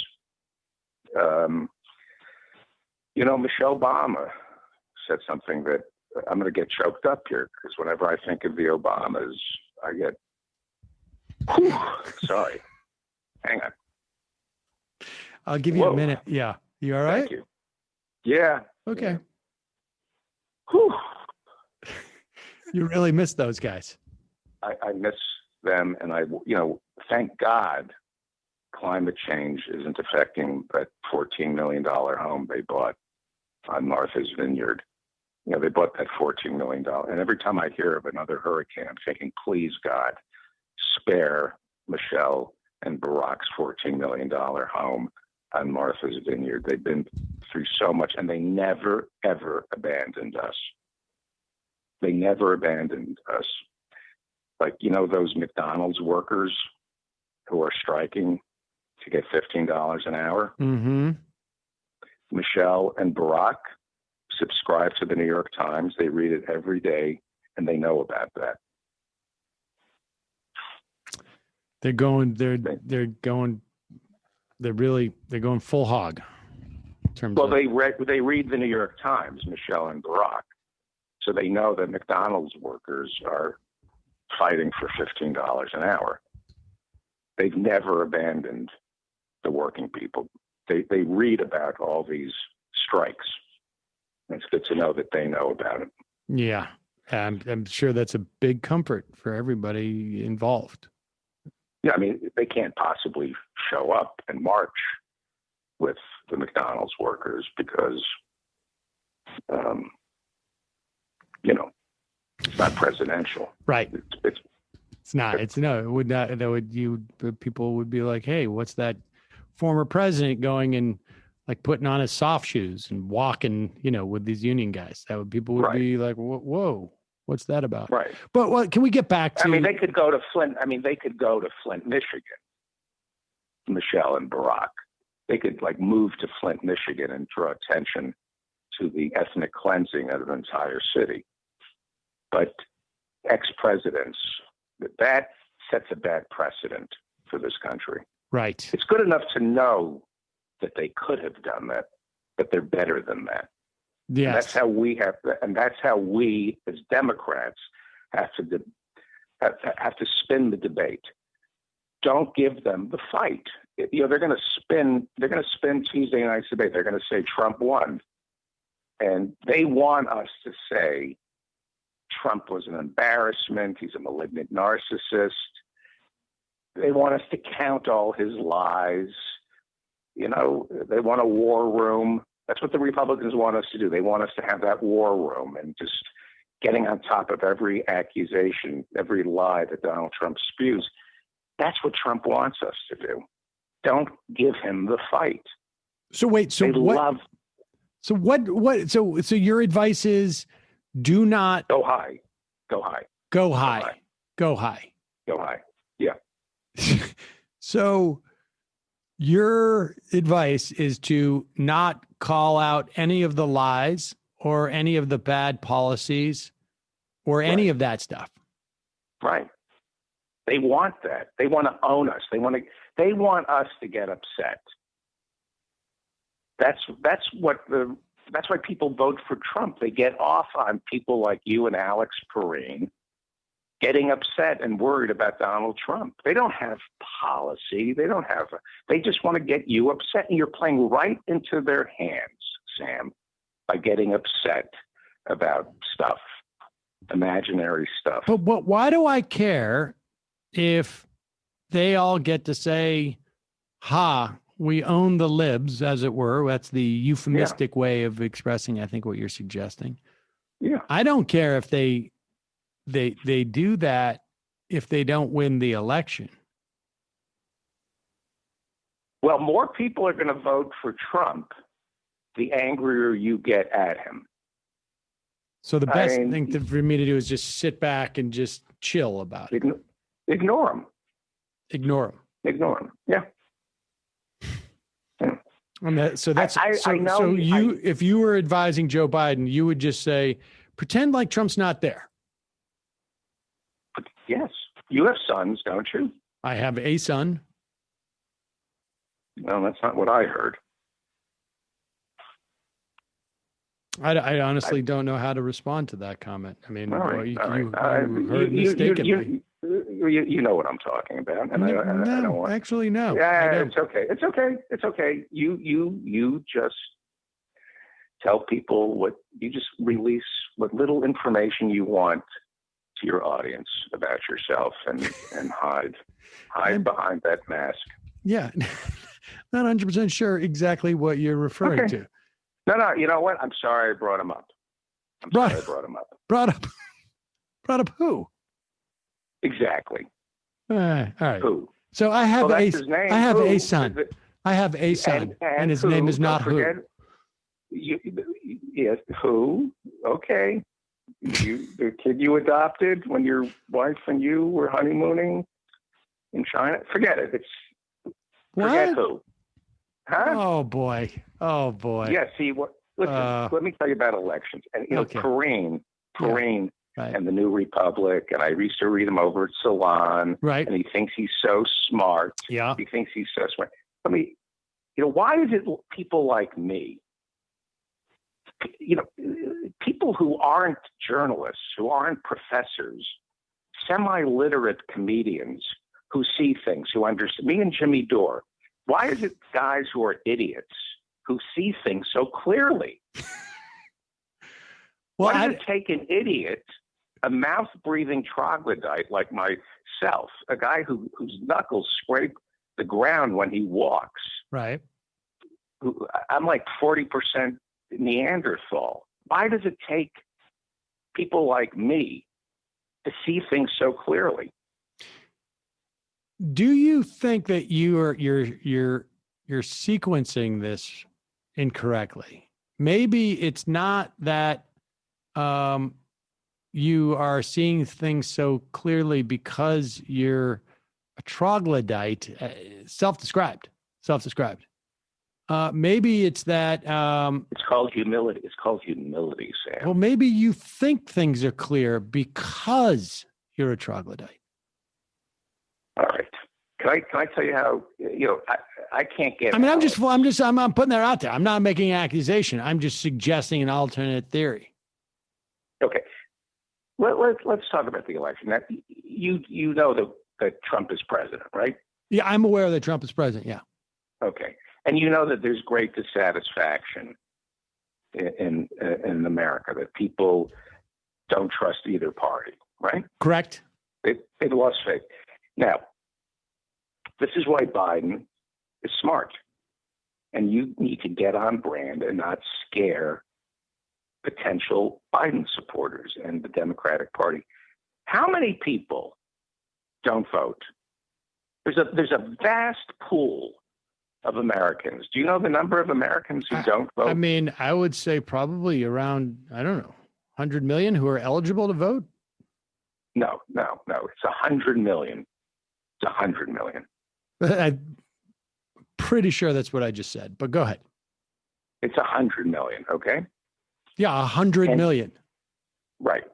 Look, I don't want to quibble over this. I'm saying 100 million. We'll split the difference and say it's 100 million, okay? Okay, because the difference... Jesus. You're just picking a fight with me, man. Fine, 100 million. We'll round it off and say 100 million. All right. Let's agree. And you know why they... Let's agree to agree. Let's agree to agree. Why don't they vote? They want things the way they are. If they wanted to change things, they would vote. They stay home on election day because they're fine with things. And those are the people Joe Biden is appealing to.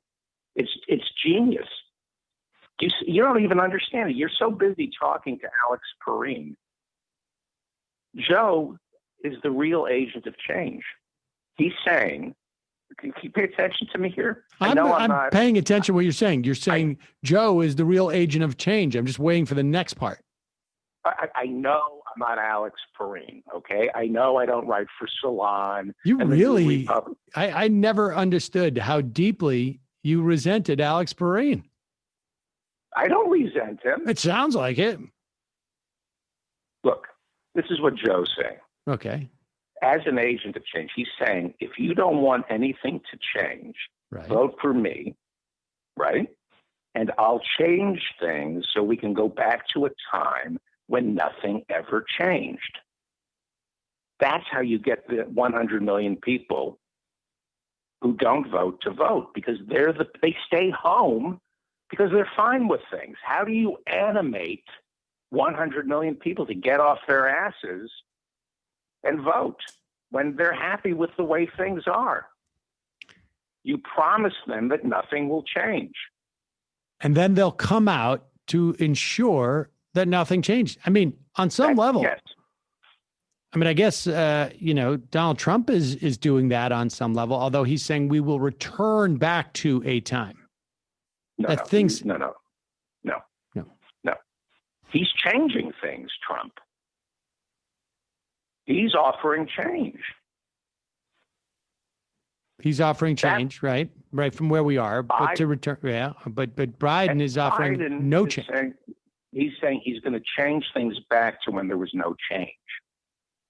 And that's what everybody misses about Obama. Hang on, I'm getting choked up. Whew. I didn't realize how deeply your feelings for the Obamas were. Man. I had no idea. Yeah. What I loved about Obama was the change was so imperceptible, you never noticed that we were arming the Saudi Arabians so they could commit war crimes in Yemen. You never noticed that Obama was killing unarmed American citizens with armed drones overseas. You didn't notice that. Who had bad fathers? To be fair. My kids. No.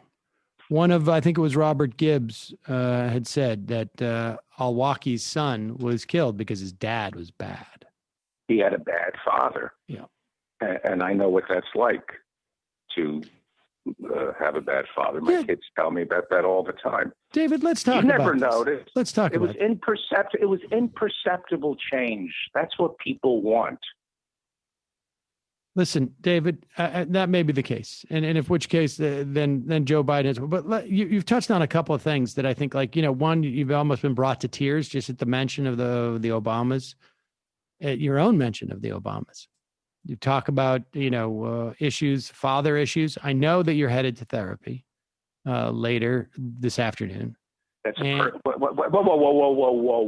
You get upset when I bring up your illegitimate son Ho, who you abandoned. Don't have an illegitimate son. I'm not. You upset. And your wife adopted Ho. I am not married. You called me and you said, this was 15 years ago. You said, hey. 15 years ago. 15 years ago, you called me. I said, I adopted a kid. I can't keep him. My landlord is giving me a hard time. He's no longer cute. Can you take him off my hands? Otherwise, I have to return him. Do you remember that? No.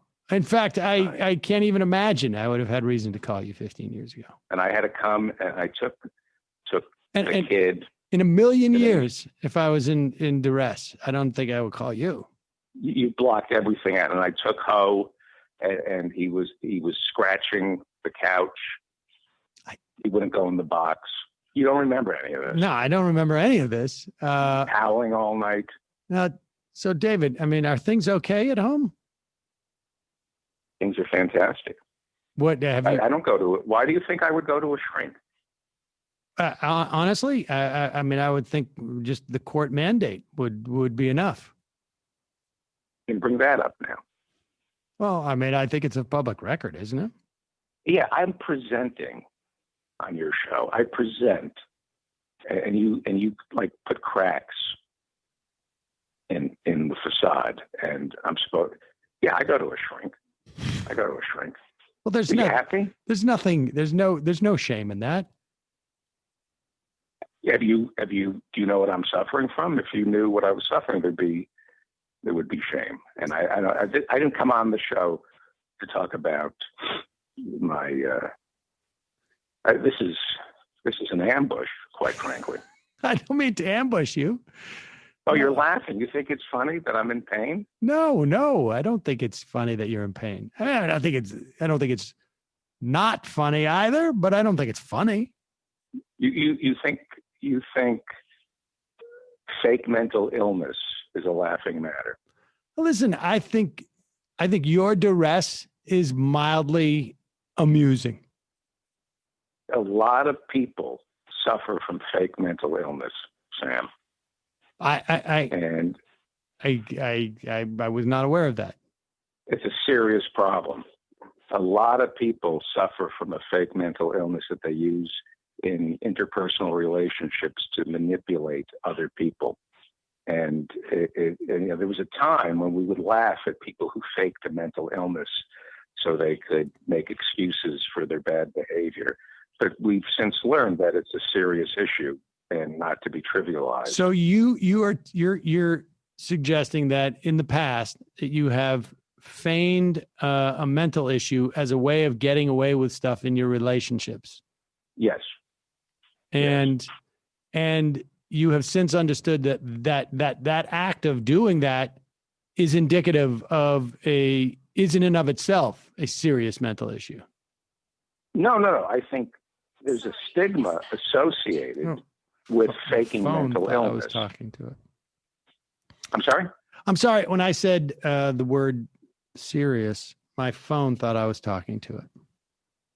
Oh, Sirius, the satellite radio. No, not the radio. The I don't want to say the name of it on my phone, but the Siri on my phone. Oh, Tom Cruise's daughter.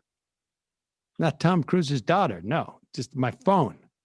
Tom Cruise's daughter David, is inside my phone. Are you performing anywhere? I can't anymore. I'm doing drive-ins. Are you doing drive-ins? No. Yeah. Are you? It's great. Yeah. I go, where are you from? And they go, read my effing license plate, you idiot. And then they, I'm doing good. I sweeten the crowd doesn't know, but I sweeten the jokes with laughs. Well, I bring in geese and they kind of honk at my punchline. So it sounds like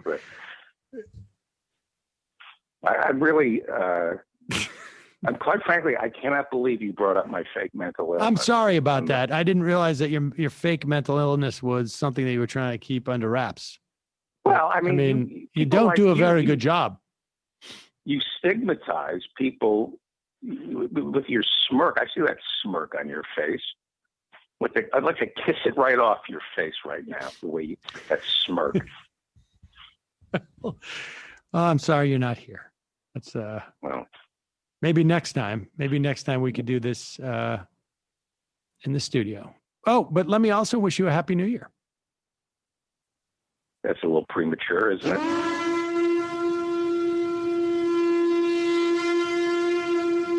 My understanding is that you are also Jewish, as I am. If I'm mistaken, is that a Kia, the Korean car that they honk when I'm performing at a drive-in? That is the shofar that we have on the soundboard that just has a little more relevance this time of year. Yeah. I don't play the Jewish card. I didn't bring it up. The audience, that was a secret that I'm Jewish. And not that I'm ashamed of being Jewish, but I just don't bring it up. And the audience doesn't know that I'm Jewish. Well, David Feldman, I am sorry if I revealed to the audience that you were Jewish and that the audience didn't know. I Right. just assumed. Right. So now the secret's out. You reveal this once again. I come on the show and you tell everybody about my fake mental illness. And now they know that I'm Jewish. Right. How does this help my career? I mean, really, honestly, is there any way to assess that it hurt your career? I mean, I mean, I don't know. How does, being exposed to the flu hurt, someone who's passed away? Oh, you're saying my career is dead? No, That's what you're saying? I'm not saying that. I'm just saying it's hard to measure. It's hard to measure at this juncture because, of course, you can't go out and do stand-up. Yeah. Well, David, I got to tell you, this is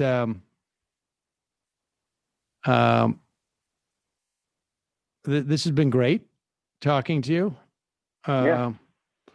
And I might as well send you naked pictures of me that you can put on your show and laugh at my stretch marks.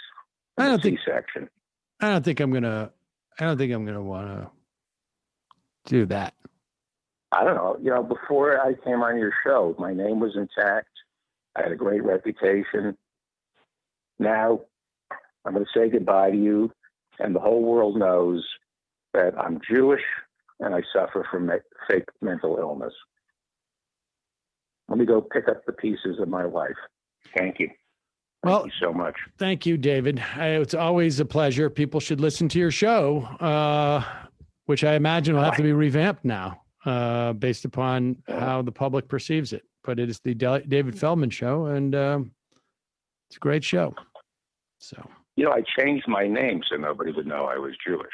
You changed your name to David Feldman so that no one would know you were Jewish. Yes.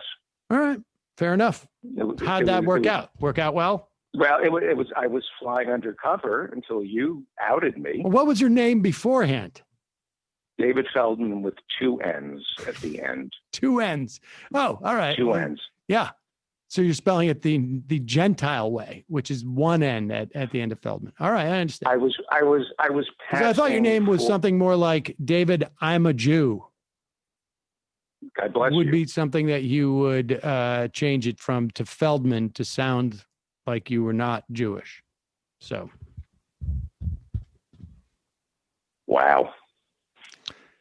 David, this has been a pleasure. We've got to do this again very soon again. Yes, when I have more things to lose, more things that I'm trying to keep secret that I want exposed in public, I'll be sure to book a segment on your show. Well, it'll be my pleasure to help you with that endeavor. David Feldman. Yes. Thank you. Bye-bye. Bye. Wow, that was it worked out very differently than I thought it would, folks. I don't know what to say, but it's thank God it's Friday.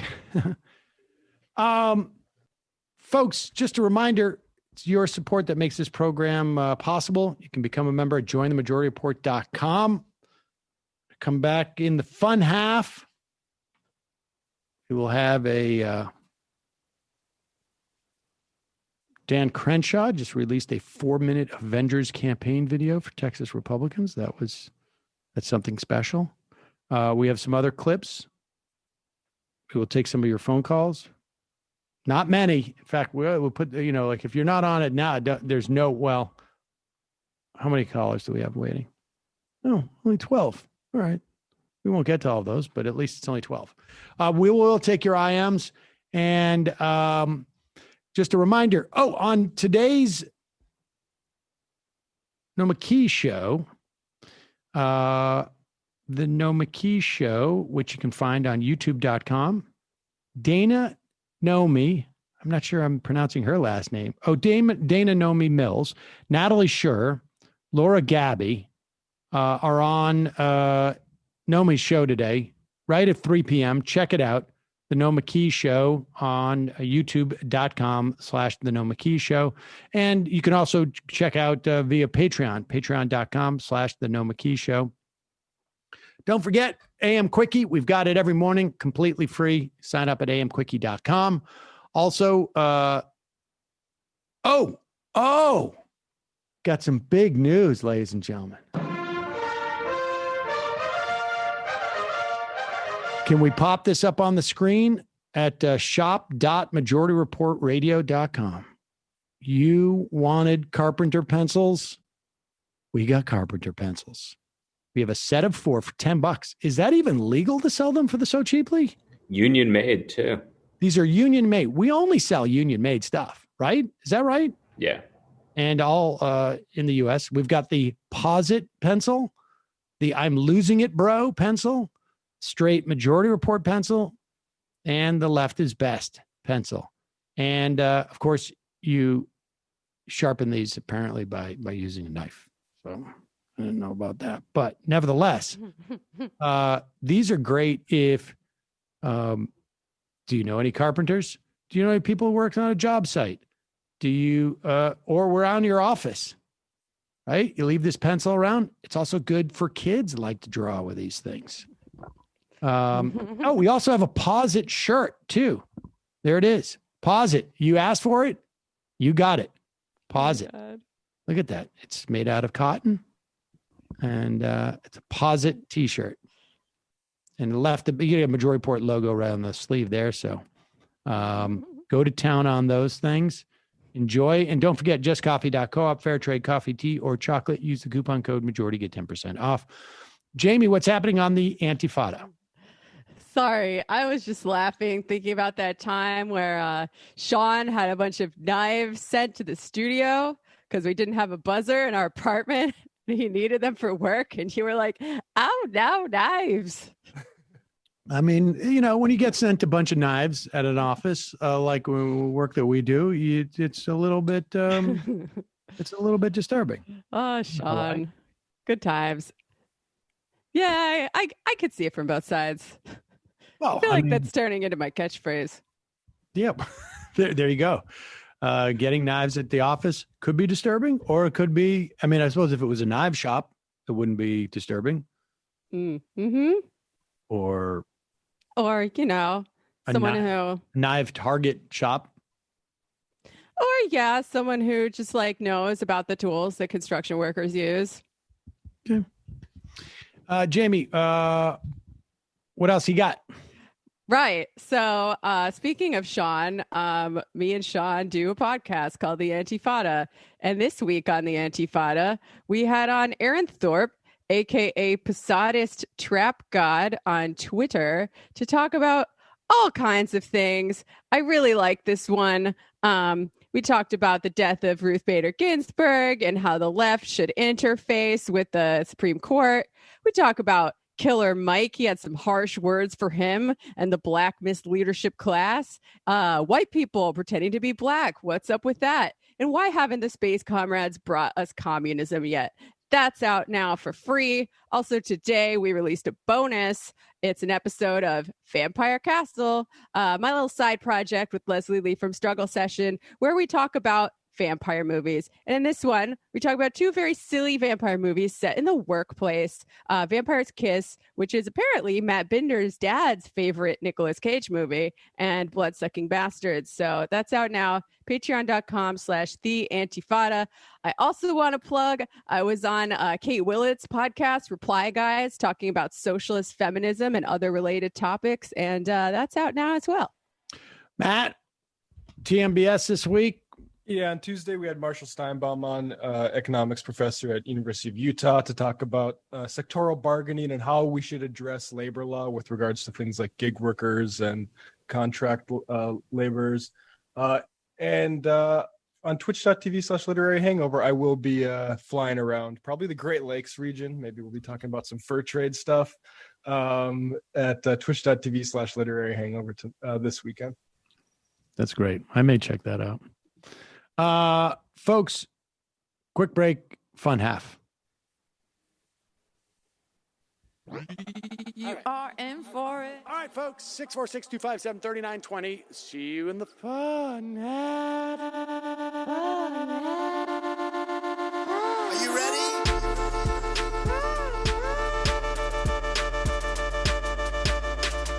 Who sent us this? Anarchy. Alpha males are back. Boy is back. And the alpha males are back. Just as delicious as you could imagine. The alpha males are back. And the alpha males are back, back, back, back. Just want to degrade the white man. Alpha males are back, back. I take all of it in my throat. Alpha males are back, back, back, back. Almost says what? The alpha males are back, back, back, back, back. You are a madman. And the alpha males are back, back, back. I am a total cunt. Can we bring back DJ Dannerky's song, please? Yeah, or a couple of them. Just put them in rotation. DJ Dannerky. Well, the problem with those is they're like 45 seconds long, so I don't know if they're enough of a break for people. That's fucking nonsense. Hey, folks, reminder. I do not have Parkinson's. And the alpha males are Psych. Fuck 'em. Fuck 'em. Almost says what? What?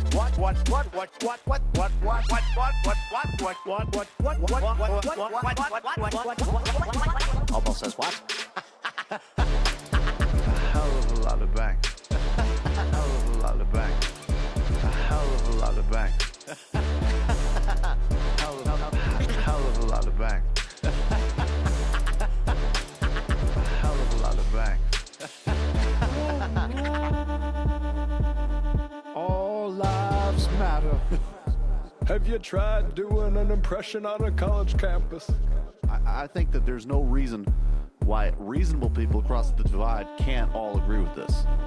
Psych. And the alpha males are back, back, back, back, back, back. And the Africans are black, black, black, black, black African. And the alpha males are back, back, back, back, back, back. And the Africans are black, black, black, black, black, black, black. When you see Donald Trump out there, doesn't a little part of you think that America deserves to be taken over by jihadists?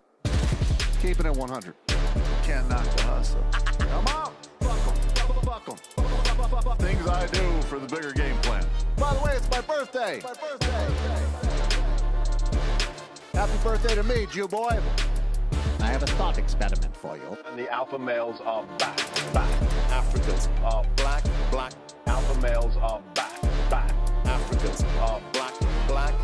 Come on. Come on. Come on. Someone needs to pay the price for blasphemy around here.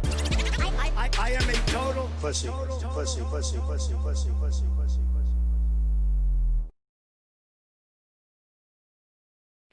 You're muted. You know, for some reason, as soon as we come back, the Zoom falls behind my browser.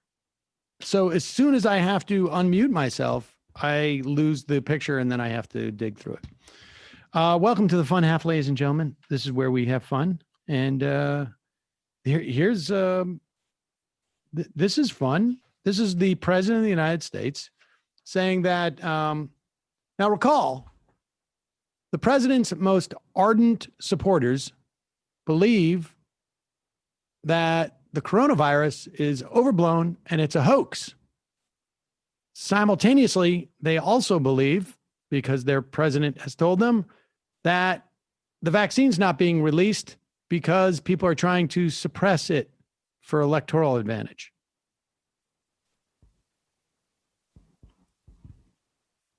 Play this. Sorry. Clip number 2. Speed, we developed and distribute a vaccine. We will have a vaccine so soon you won't even believe it. Although they're trying to do a little bit of a political hit. Let's delay it just a little bit. You notice that? Let's delay the vaccine just a little bit. But we have 3 great companies and then others also. Johnson & Johnson, right? Pfizer, Moderna, great companies. All of them great companies. And they're right there. They're way advanced, way advanced. They're in the final steps. I took historic. You know what's amazing about Donald Trump is his capacity still 4 years in. And he was, I don't know if he did this consciously or not, but the creation of this whole deep state narrative, it allows him at least, I mean, I don't know how many people believe it, but a ton, certainly his supporters, to basically say, pretend like he's the president, he has no power, and all these things, like they're delaying it. Like who is delaying it?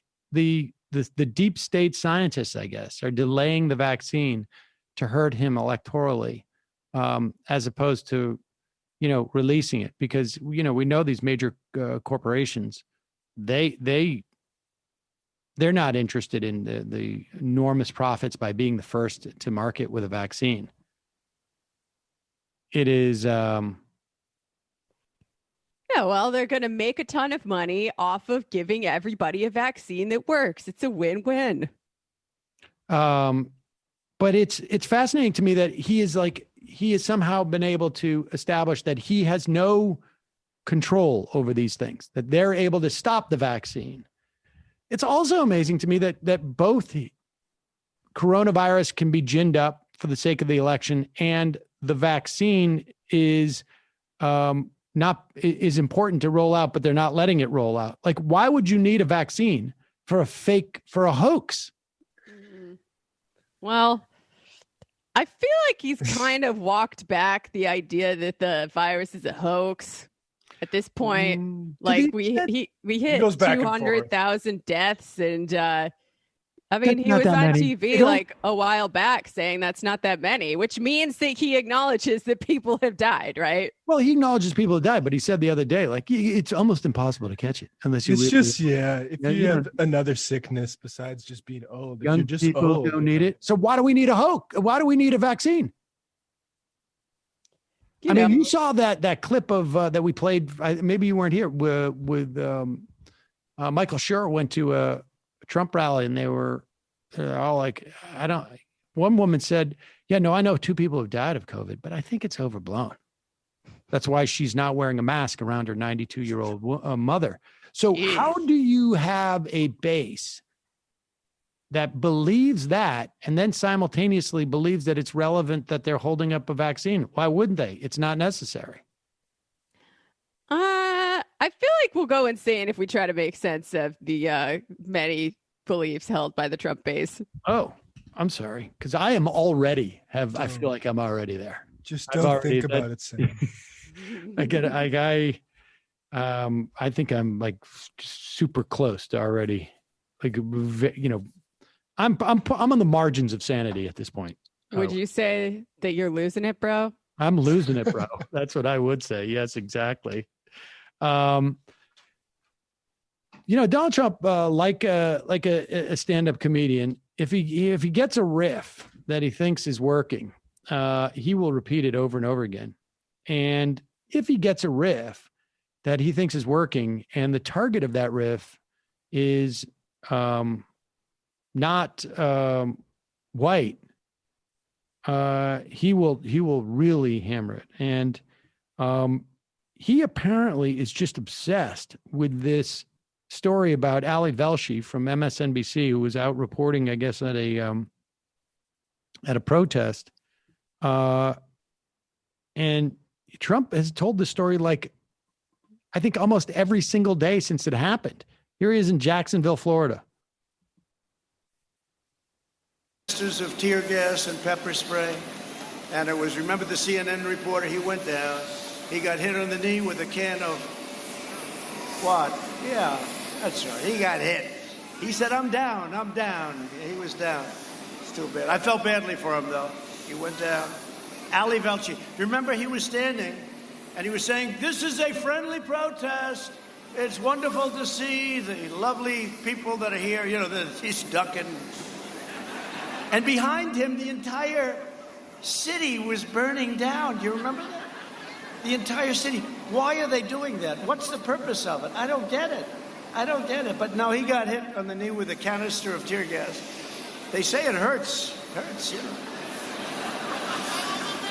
And that's only going 52 miles an hour. A bullet goes about 2,000 miles an hour. But they say it hurts. But they cleaned out that city. In a half an hour, they had no problem. Minneapolis, that's one of the reasons I'm going to win. Another reason would be Ilhan Omar. That's a reason. Yeah. Omar. We're going to win because of Omar. That's a beauty. She's great.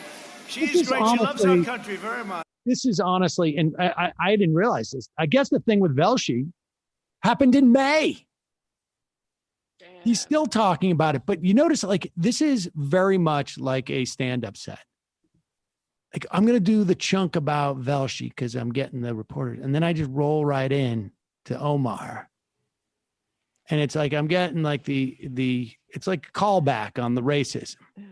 He's hitting all the beats. He's hitting all the beats, all the greatest hits. This is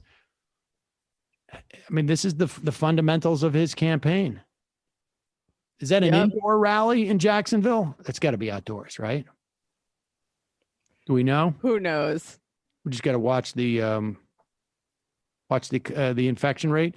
Apparently, in North Dakota, South Dakota are still reeling from that motorcycle event. Oh, geez. The Sturgis rally in Deadwood. Yep. Getting COVID for Smash Mouth. Airport hangar. And to own the libs. Was it an airport hangar? Yeah. It's really just a question of how much ventilation I think was in a place like that. But there he is. This is going to be it. I don't know. I'm surprised he doesn't bring up Kaepernick. I honestly. He will. I think give him some time. Praying that Kaepernick does anything that he can talk about him. That is definitely in the cards. It kind of reminds me of like the humor that they explored in like Larry Charles' Dangerous Comedy. Did you ever watch that series? I didn't see that. Where he goes to like the most war-torn parts of the world and sees what people find amusing. Right. And like the warlords and murderers are like, you know what's really funny? Killing and torturing a person who's weaker than you. That's what this reminds me of. Yeah, totally. Nuts. Did Ron Paul just have a stroke? It looked like it. What do you mean? Put it up. Let's see this. It looked like it, or he did? We had to confirm, but it's not. It looks serious. All right, this might be difficult to watch. Yeah, I don't know if we should watch this. Oh, you serious? Yeah. Jeez. Oh, all right. Let's not show that then. Wow. Weird.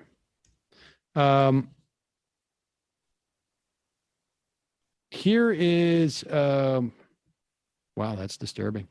Rick Scott, speaking of disturbing, has introduced a bill in the Senate. I don't know if he's actually planning to introduce it or has introduced it.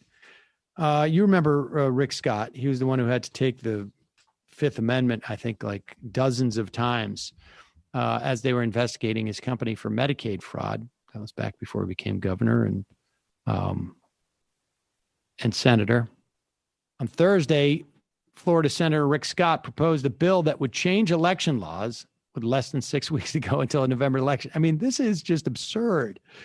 His proposal is entirely unworkable. It's coming from Slate. His Help America Vote Act of 2020 would require that mail-in ballots be counted within 24 hours of when voting closes on election day. That would be nice if it was possible, because we know that in multiple states, you're allowed to get your ballot in 2, 3, 4, 5, 6 days after the actual election day. It not only contradicts state election statutes across the country in a multitude of states, one of those states happens to be Florida, one which he was governor of. It would back,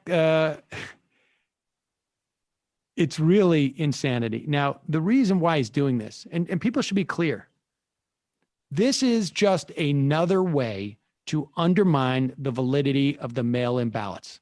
I mean, I think we're all on the same page as this, at this point. And certainly this was the speculation, I think, that we had around here for months, was that Donald Trump was not really trying to get there to be no mail-in ballots. He was trying to set the predicate that mail-in ballots, their very existence, was a prima facie argument and conclusion that the ballot, the election was rigged. And this is, I don't know, plan D maybe, or C. We just had I guess it was 2 or 3 days ago, the Senate investigating Hunter Biden found that like not a good idea to do what he did, but nothing illegal happened. That was buried in the papers because that was no longer sexy, I guess, without a doubt. Corruption in the sense that like our government and frankly our society is just incredibly nepotistic. And Hunter Biden made money off the fact that his dad was vice president. Not illegal in our society, almost on some level fundamental to the way our society works, frankly. Totally legal, totally cool. Yeah, I mean, Donald Trump has taken it to an art form, but let's not kid ourselves. I mean, there's a tremendous amount of our society is functions through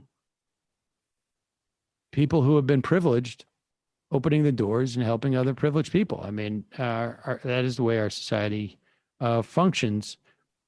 You can have more or less of that. There are ways to sort of mitigate it, even within the context of our system as it exists now. But we're at sort of like pretty close to peak of that type of nepotism. And Biden's son getting those jobs because of his dad is just sort of like is more representative of it than it is, a particular problem in and of itself. Investigate the system. Well, I mean, I think that like the irony is that the idea that these people, that everybody who was involved in that investigation doesn't have a family member who hasn't gotten somewhere, maybe just their foot in the door or whatever it is, because that they're a sitting senator, right? I mean, this is sort of most reminiscent of like, of Mitt Romney. And I brought this up with Stuart Stevens. Mitt Romney was like, if my dad's last name was, if he was born in Mexico, I'd probably be president right now. Right. And it's like, wait a second. So if your dad was born in Mexico in whatever it was, the turn of the 20th century, right? Somewhere in the 1900s, maybe I imagine that's how old his dad was. George Romney. Maybe he was a little bit, I assume he was born in like the early 1900s. Your dad was born in Mexico at that time. Your dad becomes not only governor of Michigan, but president of the largest American car company that we've maybe had in the history of American car companies.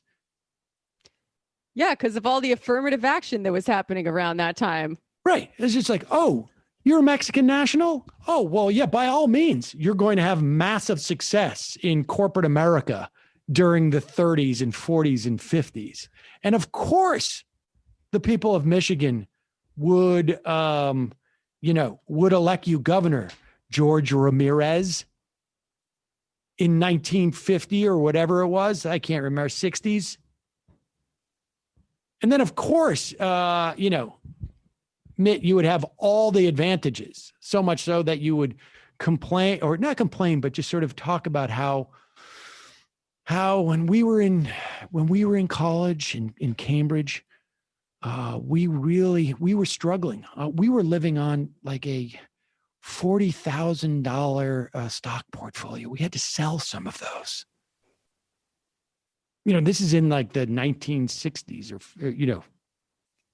70s, where like $40,000 stock portfolio, I don't know how much that would be worth today, but like 4 times that, 5 times that. I mean, Stephen's argument is literally just like, yeah, but if you just wave all that away and look at this, what this last name would do to him, like assuming he got passed through the Republican Party also with that last name himself. Right. Like, I mean, if you wave all that aside, then in this narrow instance, it may help on certain ballot to have that name on a ballot line. That's right. If you got every single advantage that Mitt Romney had up in that moment, and then just last minute, he came out and said, my last name's really Ramirez. But of course, that wouldn't have helped him anyways. I mean, it's just, it is it takes a certain type of myopia, like the myopia kind, myopia. Here is Greg Gutfield on the 5 complaining. And, you know, there's this big push now in Florida. We heard, who was it that was saying on television? We had Matt Gaetz. Matt Gaetz was saying that we should have the AG of Florida look into the fact that Bloomberg gave, what was it, $32 million to an organization, nonprofit organization that was pre-existing, for them to distribute nonprofit. Imagine they have a nonpartisan status, to distribute money to ex-convicts who have fines or fees that would prevent them from being eligible to vote. They've been paying those off. And Matt Gaetz went on and said, we need to investigate Bloomberg for bribery, which is, of course, absurd. Who would ever do that? Well, it turns out it's the AG of Florida is actually launching an investigation into Bloomberg. I have a feeling Bloomberg's not too worried. I suspect that he's got probably a bigger legal team than the state of Florida. Yeah, honestly, I bet you he does. Yeah. Now, let me be very clear. That's a problem. We can put up that. Do we have a tweet on that or no? Here it is. Here is from Fox and Friends. And, you know, when it's on Fox and Friends, you know that's a theme that's going to happen throughout the day, right? But here it is on Fox and Friends. The Florida Attorney General accuses Michael Bloomberg of breaking election law. Now, we know that the Republicans have already sunk the Federal Elections Commission. There is no functioning Federal Elections Commission right now because they basically got the Republican appointees to resign, and there's no quorum, so it's just not functioning right now. But here's the Florida Attorney General. I'd like to see her, what she's going to do about it. There are a number of felons, and apparently, I don't know where the number 16 million came up, but he now is offering to pay the fines, the restitution, etc. You think that could violate election law, and so you have called for an investigation. You know, look, we have to have trust in our elections process. It's essential to a strong, stable democracy. And so when you hear words like targeting certain voters, investing and adding to a particular column, that doesn't matter what party it is, that triggers Florida law, which under Florida law, you cannot directly or indirectly give anything of value to persuade or entice a vote. Mm-hmm. And so as Attorney General, and I believe any official charged with enforcing elections law, we have to be clear about what we're doing, which is why when I asked for further investigation, I attached all the relevant law, even opinions that describe if you target even particular voters that may be predisposed to vote a particular way, that may be illegal. Mm-hmm. And, you know, Americans can judge for themselves. They need to know that those that are in charge of the elections investigations are on it. I am hopeful that the FBI also takes notice. I directed them also to consider federal law.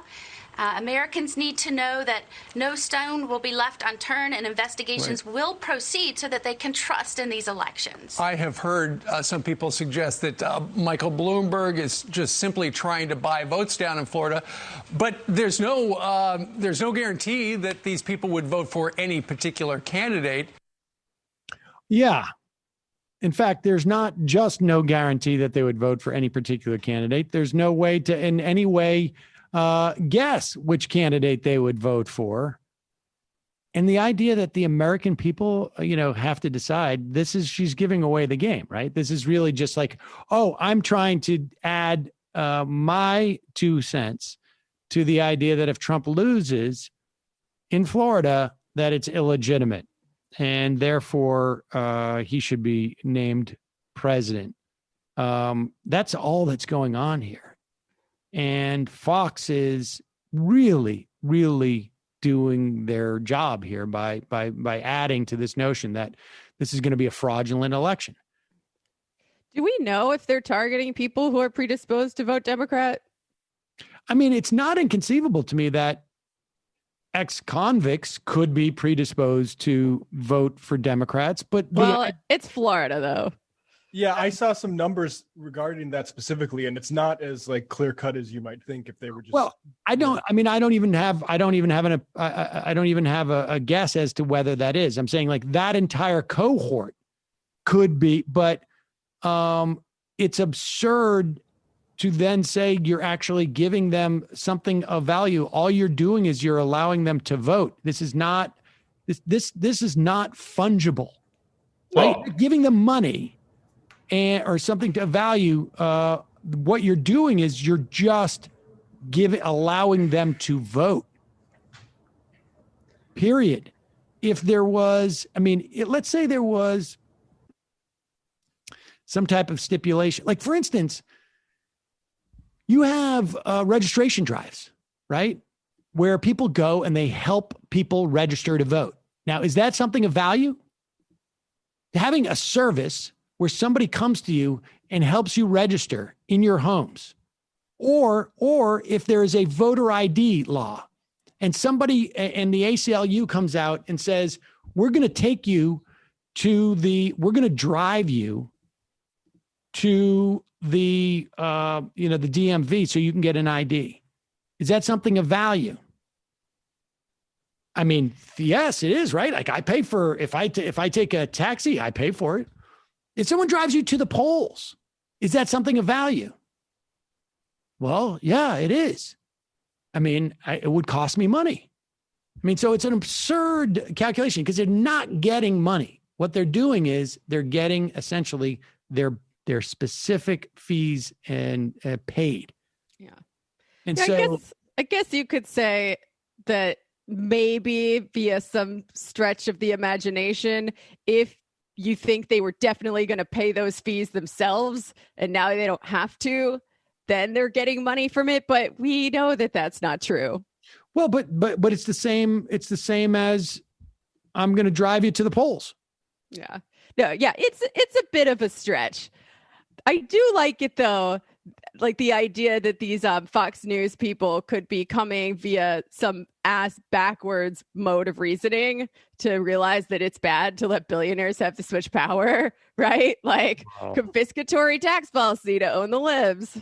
Yeah, that would be great, but that's not happening because they've been demonizing Soros for ages, and it has not changed their opinion as to whether we should have billionaires. Here is worth it, I guess. Still, yeah, it would be nice. I got no problem with broadly speaking, people being very, very suspicious of the idea that billionaires exist. Here's Greg Gutfeld, saying that felons, once you commit a crime, you should not be allowed to vote. You should lose all of your rights as a citizen forever. Remember, these are specifically in terms of Florida, we're talking about people who've already served term.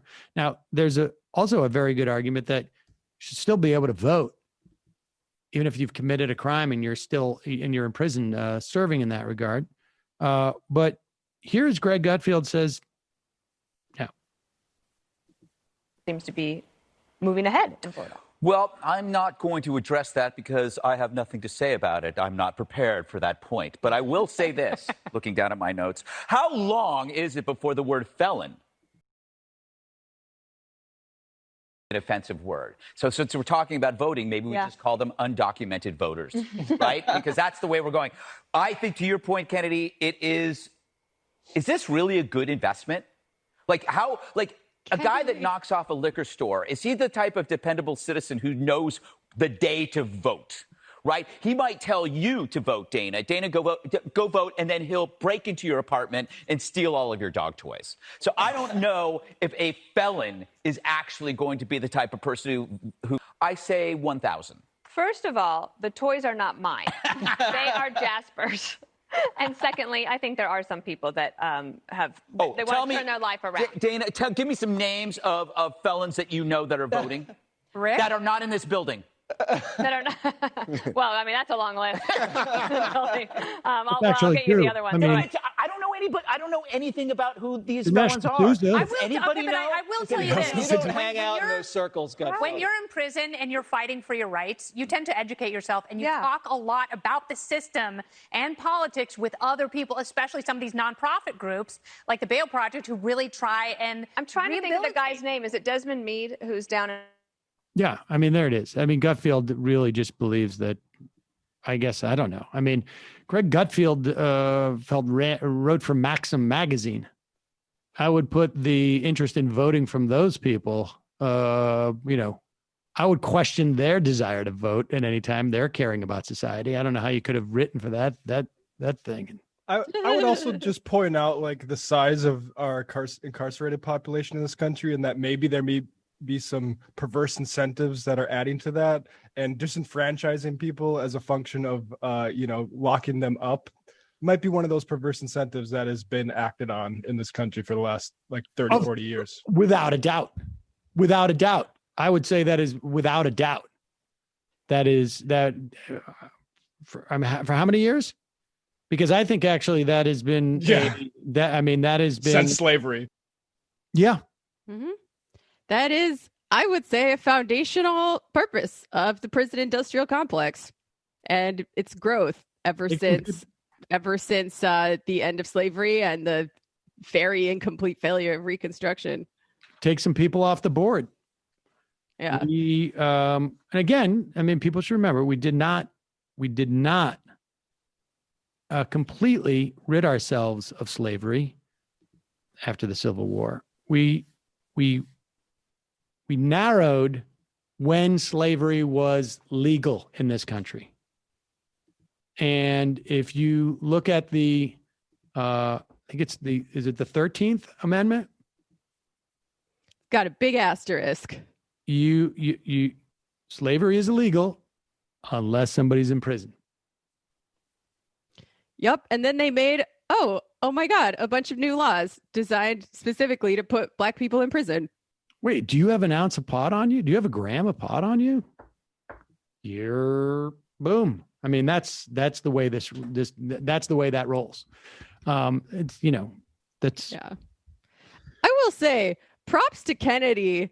Libertarians, as we know, are bad, but they are good on a few different issues, and one of them is the prison system.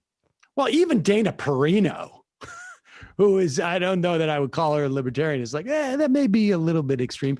But he's sitting there going like, you're going to give 30,000 people the ability to vote? You probably, well, how many are you going to get, 1,000? Well, I would like to remind you that the election in 2000 was supposedly George Bush's went in George Bush's favor by, I think, under 700 votes.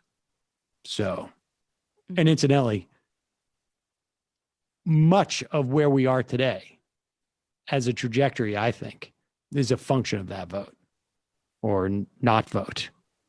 It's a function of a lot of things, including that. Can I ask you one question, Sam? Yeah. Maybe this is too personal, but as a Gen Xer, how does it make you feel that the sexy lady from MTV is now like a prominent libertarian? Who's that? Kennedy. Kennedy? You know, I was early Gen X, so she was not, I didn't, MTV was just not what it was for me for like I didn't see it really as a kid. I didn't see it until I didn't have cable in college. So I just didn't, Yeah, I don't remember Kennedy. Was she like before or after like the Carson Daly TRL I knew like years? duh. She was before our time, but after Sam's time. Yeah. All right. Sorry. I thought you were the right age for this question to be funny, but you're once again too old. Too old for that. Sorry, folks. I was supposed to go on her show, The Independents, at one point. And then what happens is every time they would book me on Fox, what happens is, and this happens at MSNBC too, I think. I imagine it happens at all the cable things. You get booked on a show by the show, and they run it up the flagpole, and they just let central booking on the channel know so that they don't have like oh, Sam Cedars on 4 times this tonight or something.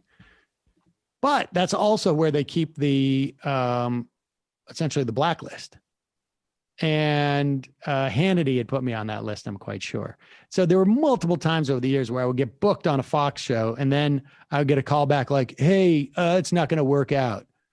And usually, like if you get bumped, they say, are you available 3 days from now? Or in this instance, that never happened, and they would never call again. It was always a different show that would call.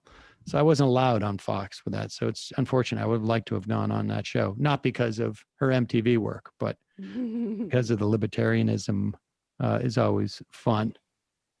Let's go to the phones. Calling from a 202 area code. Who's this? Where are you calling from?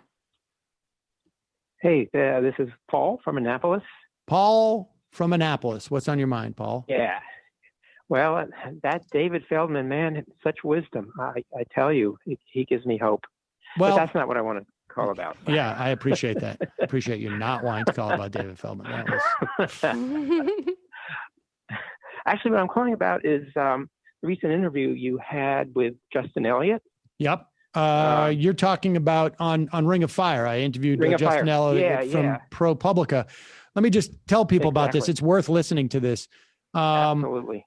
ProPublica did a deep dive in the city of Cleveland to basically see the impacts of the CARES Act and that sort of dichotomy or between how corporations did under the CARES Act and how basically everybody else did under the CARES Act. And it is, it's startling and it's important to see the details, but it is not shocking based upon what we had anticipated would happen with the CARES Act. But go ahead. Absolutely. And your questions were very insightful. And just as an aside, I worked for a small beltway bandit in D.C. And when that was enacted, our CEO immediately took out a $300,000 loan. And he basically said, the bank said it's forgivable. And the point is, and I think this may have gotten lost in the discussion, is that all of this money actually ultimately comes from the Treasury. The Federal Reserve does not create this money. In fact, the Fed is supposed to return all profits it makes back to the Treasury. So if the Fed takes out buys a Treasury bond from a bank, they owe that. The Treasury owes the Fed interest. But that interest is supposed to be returned back to the Fed. So it kind of balances out. If these bonds default, the Fed's on the hook for that. And what happens is they show a loss. They don't show a profit. And that cuts into the amount of money that gets returned to the Treasury. In other words, we have to make up the difference by either taxing or borrowing. So my understanding is that the Treasury basically capitalized. You can almost think of like the CARES Act as creating sort of a new bank within the Fed, if you will. And the Treasury provided the capital requirements. So here's, I think it's $500 billion.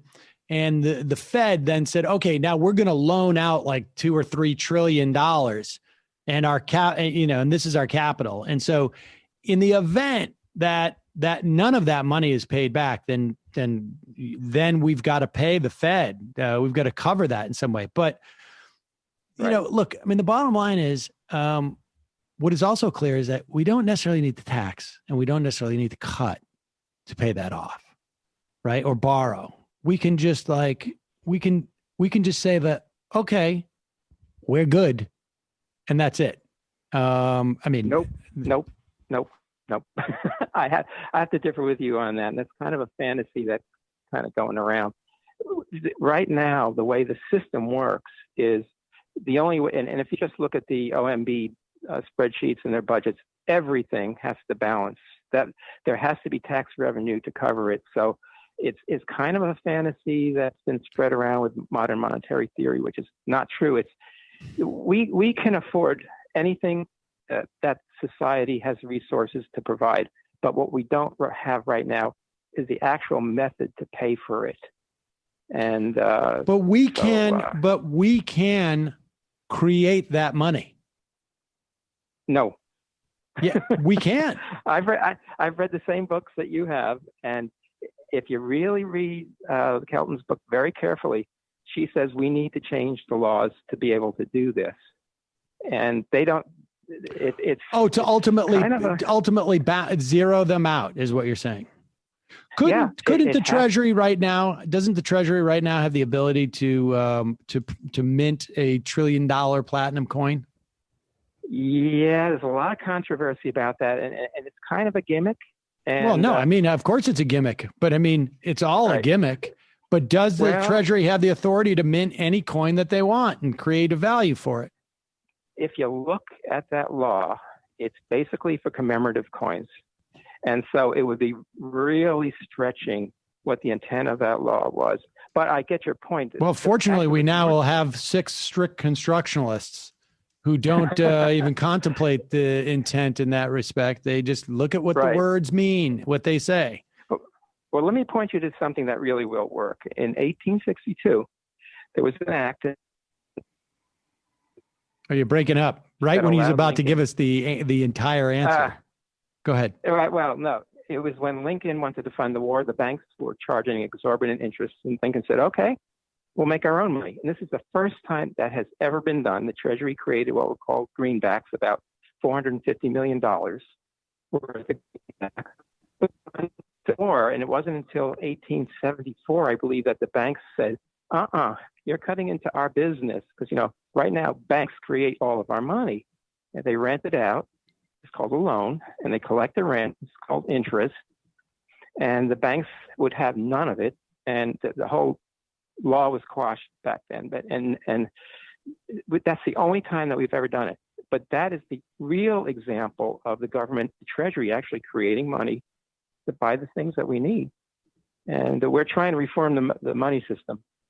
In fact, Kucinich actually introduced the bill in 2012, him and Conyers. It's called the NEED Act. You can look it up, which basically revamps the entire money system, allows the Treasury to create money directly. Very simple. And I think we're so hung up with complexity. If it's not complicated, it can't be right. I mean, we need experts to tell us, if I can understand it, it can't be right, but it's so straightforward and simple. And bank money creation, allow the federal government to create the money. That's it. It's that simple. And we have examples in history. So appreciate the call. Yeah. Okay. Thanks. Nice talking to you. Bye-bye. Bye.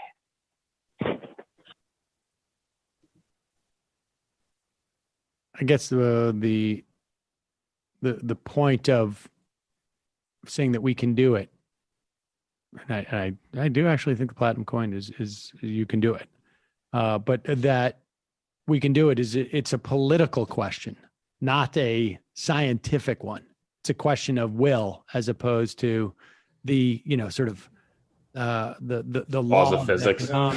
This is Sam. This is a time of constitutional norms and rule following, and we gotta brush up on the rule book a little. All right, we have time for what? Go ahead. No, I was just gonna say I have some critiques of MMT, but I'm gonna put a pin in it until I understand it well enough to argue with you. So. Not today. I would even do that. And I would even put a pin in the critiques until you have it. Yeah, well, it's like when you learn a language. Learning Marxist economics for me, I kind of am at the same place as I am with my Spanish, where stuff is starting to come into focus, and I'm starting to understand the things that people say to me without having to be like, "Repita, por favor." But I'm still not quite there yet. Okay. I wish I knew how to say fair enough in Spanish. Calling a final call of the day, calling from a 772 area code. Who's this? Where are you calling from? Sam, this is Jeff. I'm a letter carrier down in Florida. Jeff, a letter carrier in Florida. So I imagine you heard this story about this, that the top officials had been basically in July, we're talking about these policy changes, particularly like leave the mail in the office and no overtime and that type of thing. Yeah. Do you have any insight as to what's going on? It's gotten a little better. At the beginning, we were just leaving mail in the office. but it has improved. But I'm calling today. The ballots are in the mail. I have ballots in the mail for my customers today, and there's not going to be a problem as far as processing the mail because we separate it all out, so it doesn't go in with all the other mail that needs to be. You prioritize. In other words, you prioritize the ballots. And it's set aside, it's pulled out. I mean, I'm sure there's some that are going to sneak through the system and have to go through the regular way, but it's going to be pulled out. It's going to go in a bucket. It's going to go downtown, and they're going to come and pick it up. So that's not going to be an issue. And my understanding is Florida is one of those states that counts the ballots as they come in. So correct. Yeah, they will. I can go on. Mm-hmm. So Florida, sorry, go ahead. We will know what happened with Florida. My guess is, unless we get some type of real situation, we'll know about Florida by like 10 or 11 p.m. on November 3rd. Yeah, it should be done because I can go online and look to make sure my ballot counted. And then if for some reason it's not, I can then go and vote in person. So it's a pretty good system, you know. We're you know so what? If people are listening and people know of any place that's aggregating that for all the states, send it to us at majorityreporters@gmail.com. We will attach that to every single podcast that we do or a description from now until the election. Sure. Okay. And then the other thing, as far as the felons, I mean, if you think about it, why did the Republicans have come up with this bill after we voted the felons, you know, the right to vote again? And was it because, are they going to say because we don't want the felons to vote, or do they really need, the only reasonable thing for them to say is that they need that money. We need those fees and fines paid or whatever, but they're not going to say that. So how, in the same token, when Bloomberg and the donations come in to pay those fines, you know, where do they have the right to say, oh, you're doing that for favor? You know, you should be happy you got that money back. Right. Is the way I look at it. Right. But you are assessing what they're saying based upon the fact or based on the assumption that they're saying it in good faith. And of course they're not.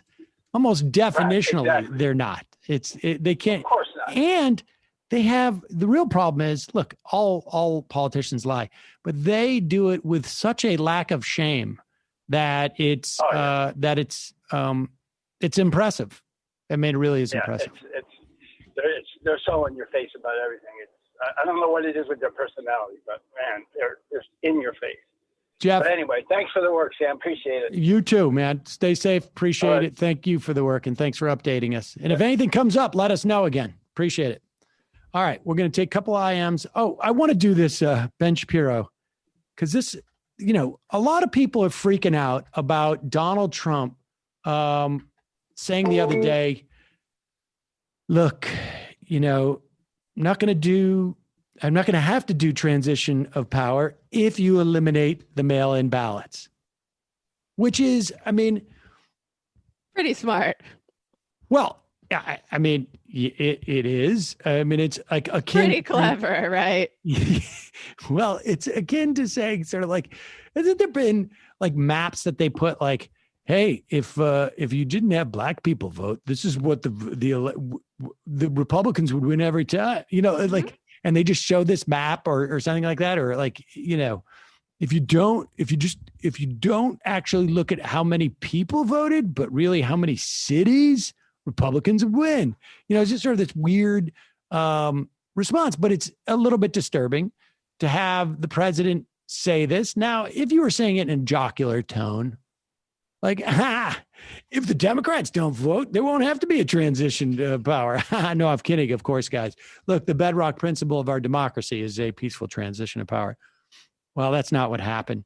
But Ben Shapiro comes up with his classic Donald Trump defense of what Donald Trump says, which is, it doesn't matter what he says.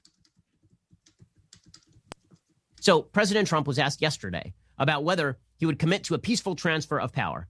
Now, let's remember something about Trump. If he has never thought about a question, he has a pattern of thought. Okay, his pattern of thought is, well, think about it. I haven't really decided yet. We'll have to see what happens. He says this about everything. You could ask him, Mr. President, do you have any plan to launch a rocket filled with chihuahuas to the moon to set up a space colony? He'd be like, well, I haven't thought about that. It might be a good idea. Many people are saying it's a very good idea. Like you could literally say anything to him. Mr. President, do you have a plan to create a giant drill down to the center of the Earth and then harness the heat of the Earth's core and use it for energy to power the grid? And Trump would be like, well, that's something I've never thought of, but maybe it's many people. I have thought of it, actually. I've thought of it so much more than any other human has thought of it. And it might be a good idea. The experts are looking into it. We'll look into it. Okay, that's how he answers any question he has not considered for more than 20 seconds. That is really, right? And this is why when people ask him about like QAnon and he doesn't know what the hell QAnon is, he'll be like, QAnon, they seem like good people. They like me. I mean, like, whatever. I mean, all I see is that they like me. That's all. And then they're like, well, they say that you're preventing cannibalism. And he's like, well, cannibalism is bad. Do you like cannibalism? I don't like cannibalism. Oh my God. This is Trump. He is a font of Babel. All day. Okay, he is not a tower. He's not quite a tower of Babel, but he's certainly a fountain of Babel. Right out of that mouth emerge many things. Some of them are fully formed thoughts. Many of them are not. Okay, so yesterday on the aftermath of this Barton Gellman idiotic piece in the Atlantic, speculating that Trump is going to steal the election and all of this, Trump is asked about committing to a peaceful transfer of power. And Trump, literally 100 does not even compute the question. He again, people are going to say that I'm defending Trump's comments. The comments are egregious. Okay, no president should not say. There should not be any president who says anything other than, of course, if I lose an election, there will be a peaceful transfer of power, as there has been in every presidential election since the beginning of the Republic. Right? That is the clear and obvious answer. It doesn't make it any better that Trump is just spouting nonsense babble here. Okay. I'm sorry. First off, I want to apologize for everybody. I think we could have gotten the gist of what he said there in not the full 120 seconds, which felt like a lifetime, but we could have done it maybe in like 15, 20 seconds. I'm in physical pain. I want to apologize for everyone, and maybe we can send him some free CBD. Hopefully folks' health insurance will cover that. But what's sort of stunning about this is that, no, Donald Trump clearly thought about this. This was the exact opposite of what Shapiro claims it was. Donald Trump clearly knows that mail-in ballots will not favor him. It is widely understood. I mean, they have a name for it, the Red Mirage, that is going to take place on November 3rd, where it appears that Donald Trump is winning, but a huge percentage of the votes will not be counted, and they will be votes that will land in favor of Joe Biden. I mean, it's possible that that's not the case, but it is every single pundit, data analysis, politician, they all presume that's what it's going to be. Donald Trump has thought about this. So let's just revamp. I'm not going to make you listen to that again, but just imagine if Shapiro's primary, I guess, assertion was actually 180 degrees wrong, which it is. Shapiro would have said, Donald Trump has clearly thought about this, and those are the most egregious words we could have a president say. That's what that whole segment should have been. And then he could do his bad imitation that is, I do a bad imitation, but my bad imitation is supposed to be somewhat amusing. His is just, Jesus. Did that guy have some type of is there an operation where you can have charisma actually taken out of your body? It's unbelievable. One that has caught fire. On Facebook and stuff like that. Yeah, I mean, his whole game is what Trump said was horrible, but it's completely, he's somehow it accrues to Trump's benefit in his world that Trump has no idea what he's saying at any time and no agenda. But the fact of the matter is, if there's one thing that Trump is aware of, it is the implications of those ballots. He's been talking about it for 6 months. Yeah. Actually, no. I amend that. He's been talking about it for 4 years. That's what those 3 million ballots in California that he said were all fake. Because why are they coming in late? The mail-in ballots. Paul Ryan talked about it. The one thing that you can be assured of is that Donald Trump understands the implications of mail-in ballots, and he absolutely understands the implications of undercutting the legitimacy of those ballots, because that's how he thinks if he's going to win this election, that's how it's going to happen. Mm-hmm. Yeah, and I'm sure if someone confronted Ben Shapiro with that fact, he would immediately pivot to like, well, the mail-in ballots are questionable.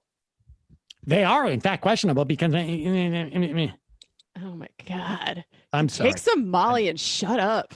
I mean... oh, dear. I don't even know. I don't want to imagine. I don't want to even know what that would be like. All right. Couple IMs, then we're out of here. Got to go quick. Massachusetts. Sam, I know you're going to vote Biden in New York this time, but even in normal elections, I think there's a case to be made that one should vote Democrat in a safe red state specifically. Each blue vote gets that state a little closer to being purple. Just look at Texas. I think it's irresponsible when progressives say it's not important to vote Dem in a safe state. That should go for safe blue states only. I think there's an argument there, but I need to think about it. Sharshore, $500 increase. I think that's what he's talking about, Social Security. I'm not sure. In South Dakota Progressive, we've had one super spreader event after another since the July 4th Rushmore COVID party. Local officials told hospitalizations, not cases. Told us all summer they were looking at hospitalizations, not cases, and that once hospitalizations went up, we would be looking at enacting mitigation efforts such as mask mandate or stay at home. Now we have cases surging and much higher than we've ever had and surging hospitalizations. But the message from local officials is nothing to see here. There are conflicting reports about the number of ICU beds available across the state.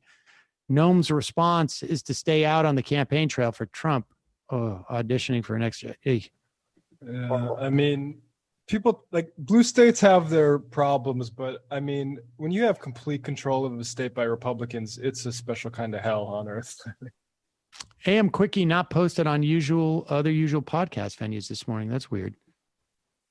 Jeebus, was interested in the conversation you had with Jamie concerning voters, and voters sounded like you're arguing in favor of democracy and Jamie against democracy, even though you seem to be way more jaded about democracy than Jamie. I've almost given up on democracy. Has Jamie done so too?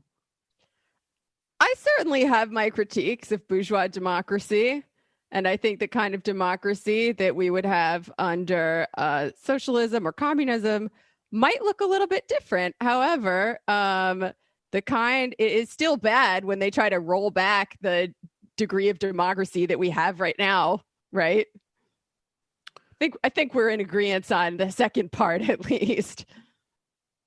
Something Sam can pronounce. Sam, what would it take you to see? What would it take to see you in a tank top, Sam? Oh, sun's out, guns out. Is that what you're talking about? I don't know. I got to think about that. Summer's ending. Summer's over. I don't care. That just means wear it during the daytime for me when it comes to winter. Doctor from New Jersey, Sam, what was up with your appearance on Tim Heidecker's Weird Ass Show? Were you guys kidding around? Or were you actually friendly with each other? Or were you as irritated as you seemed? And is he actually that obnoxious? Don't bring this up. That Tim Heidecker, I don't know if he listens to the show. I'm supposedly banned from his show. I will tell you, good riddance. It's literally like someone saying, hey, don't eat that, toxic waste in front of you. Okay, I won't. That's my response to Tim Heidecker or Heidegger. I don't know what he calls himself these days. Shots fired. Tim Heidegger would be a funny bit. Antifa super soldier. Pennsylvania House District 138 Progressive Dem is running, endorsed by Lehigh Valley, stands up to DSA in Lehigh Valley. Tara Zarinsky is running against a Republican, Ann Flood, in a district that was held by the GOP Marshall Hahn, who is retiring at the end of this term, so it's an open seat. GOP has no Republican advantage. Check our page, turnpablue.org for more info, turnpablue.org. All right, 3 more of these. Snack the courts. Sam, the shirt is fine, but I love the addition of the toothpick. Sets the mood is truly casual. Very disappointed in how you received Feldman. After your reaction to Heidegger, I wouldn't have expected to see you turn on your own guest. Actually, all is forgiven. Thanks for playing, DJ Danarchy. Dave Rubin's high-level ideas. Clips of Trump going outside his bubble are always wonderful sources of schadenfreude. For example, let's reflect on the ocean of booze that engulfed him at last year's World Series. Indeed. Neff, early Yom Kippur greetings. May you have an easy fast and may you be written in the book for a good year. Much love to you and the whole family. Good way of reminding people I will be off on Yom Kippur as I will be fasting. Really just basically not eating and yelling at my children. That's basically the way I spend Yom Kippur. Thank God. And then I end up basically atoning for it the next year because I get the way I treat my children on that day because I'm so cranky about not eating. But I don't even want to think about that. We will have a new interview that I will record with Aaron Kleinman, and the gang will be here for the fun half. So with that said, the final IM of this week. Attorney Andrew, I'm trying to convince leftists to vote Biden. Do you think it's worth conceding that the fights under Biden may not be easier than fights under Trump, but that they are of a different quality? For example, convincing Dems to not cut Social Security or demanding deficit spending is not per se easier than resisting Trump. Dems and Trump may be equally unresponsive to your appeals, but maybe yelling at liberals might be more worthwhile than yelling at not. Well, of course. I mean, that's the point. Well, yeah. I mean, and which Joe party would you Biden- rather have an opposition to? Look at The fact is, Joe Biden is actually, his plan is to increase Social Security. So, I mean, that example is not a good one, but I know what you're saying. But yes, it is. You're going to have more access to Joe Biden, highly limited, but it's not going to be, might get you arrested than you will Donald Trump. I mean, it's just another 4 years of a Trump DHS. I just don't like this. There's not a question about this. No. Look, I talk to leftists about this all the time as well. And it's not necessary to say that the socialist left's job under Biden will be easier to make the case for voting for Biden, because there are still some small benefits of harm reduction that will seem big to the people they impact that will probably, I'm willing to concede, happen. And even if the socialist left's fight is roughly the same, those things matter. Here, let me aid you in this. I would ask them, do they have kids? Do they want kids? Do they know anyone with kids? Do they care about kids? In announcing its decision, this is the EPA, which has rejected the scientific evidence, rejected it, linking the pesticide chloropyrifos to serious health problems. Specifically, it's a neurotoxin for children. The Obama administration, under the EPA in 2015, said it would ban the pesticide after scientific studies produced by the EPA. These are scientific studies produced by the EPA showed it had the potential to make farm workers sick and damage brain development in children. The ban had not come into force in 2017 because it's got to go through the mechanisms. You roll it out. Scott Pruitt, Trump EPA administrator, reversed the decision, setting off a wave of legal challenges, which have now been resolved. And now you have access. If you're a child with a developing brain, you can finally get access to that pesticide that is a neurotoxin. And then, of course, there's other things like you're allowed to pour toxic chemicals into waters now because of EPA rollbacks. They're also opening the Tongass forest in Alaska to logging, which is the largest carbon sink in the country. I mentioned that in the headlines today. That's just from today. Like everything we know about the problems with the Democrats is a reason to not have them in opposition. And the scale of it honestly troubles me that we have to spend so much time on that. Yeah, I mean, it's just baseline. What do you want your baseline to be? I mean, if there's an accelerationist argument, that at least has some logic to it. Although, frankly, it has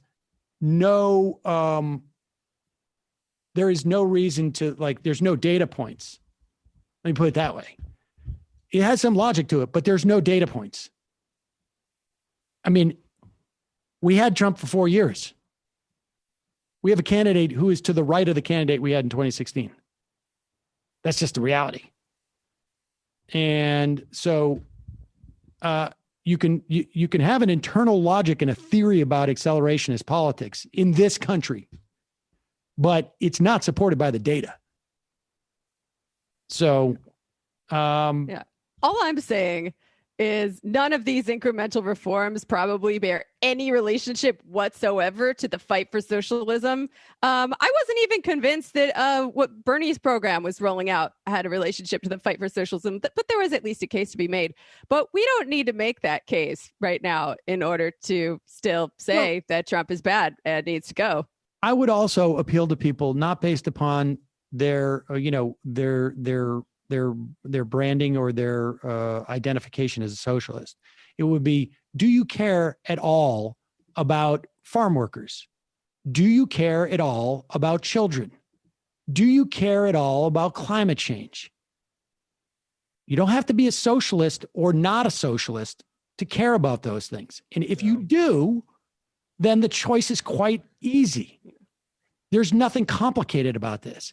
If your socialism stands in the way of keeping farm workers from being made sick by a pesticide, and I don't care what the ism is that you subscribe to, or children being exposed to neurotoxins, or the largest carbon sink in the country being, sold to loggers, that's just today's news, literally today.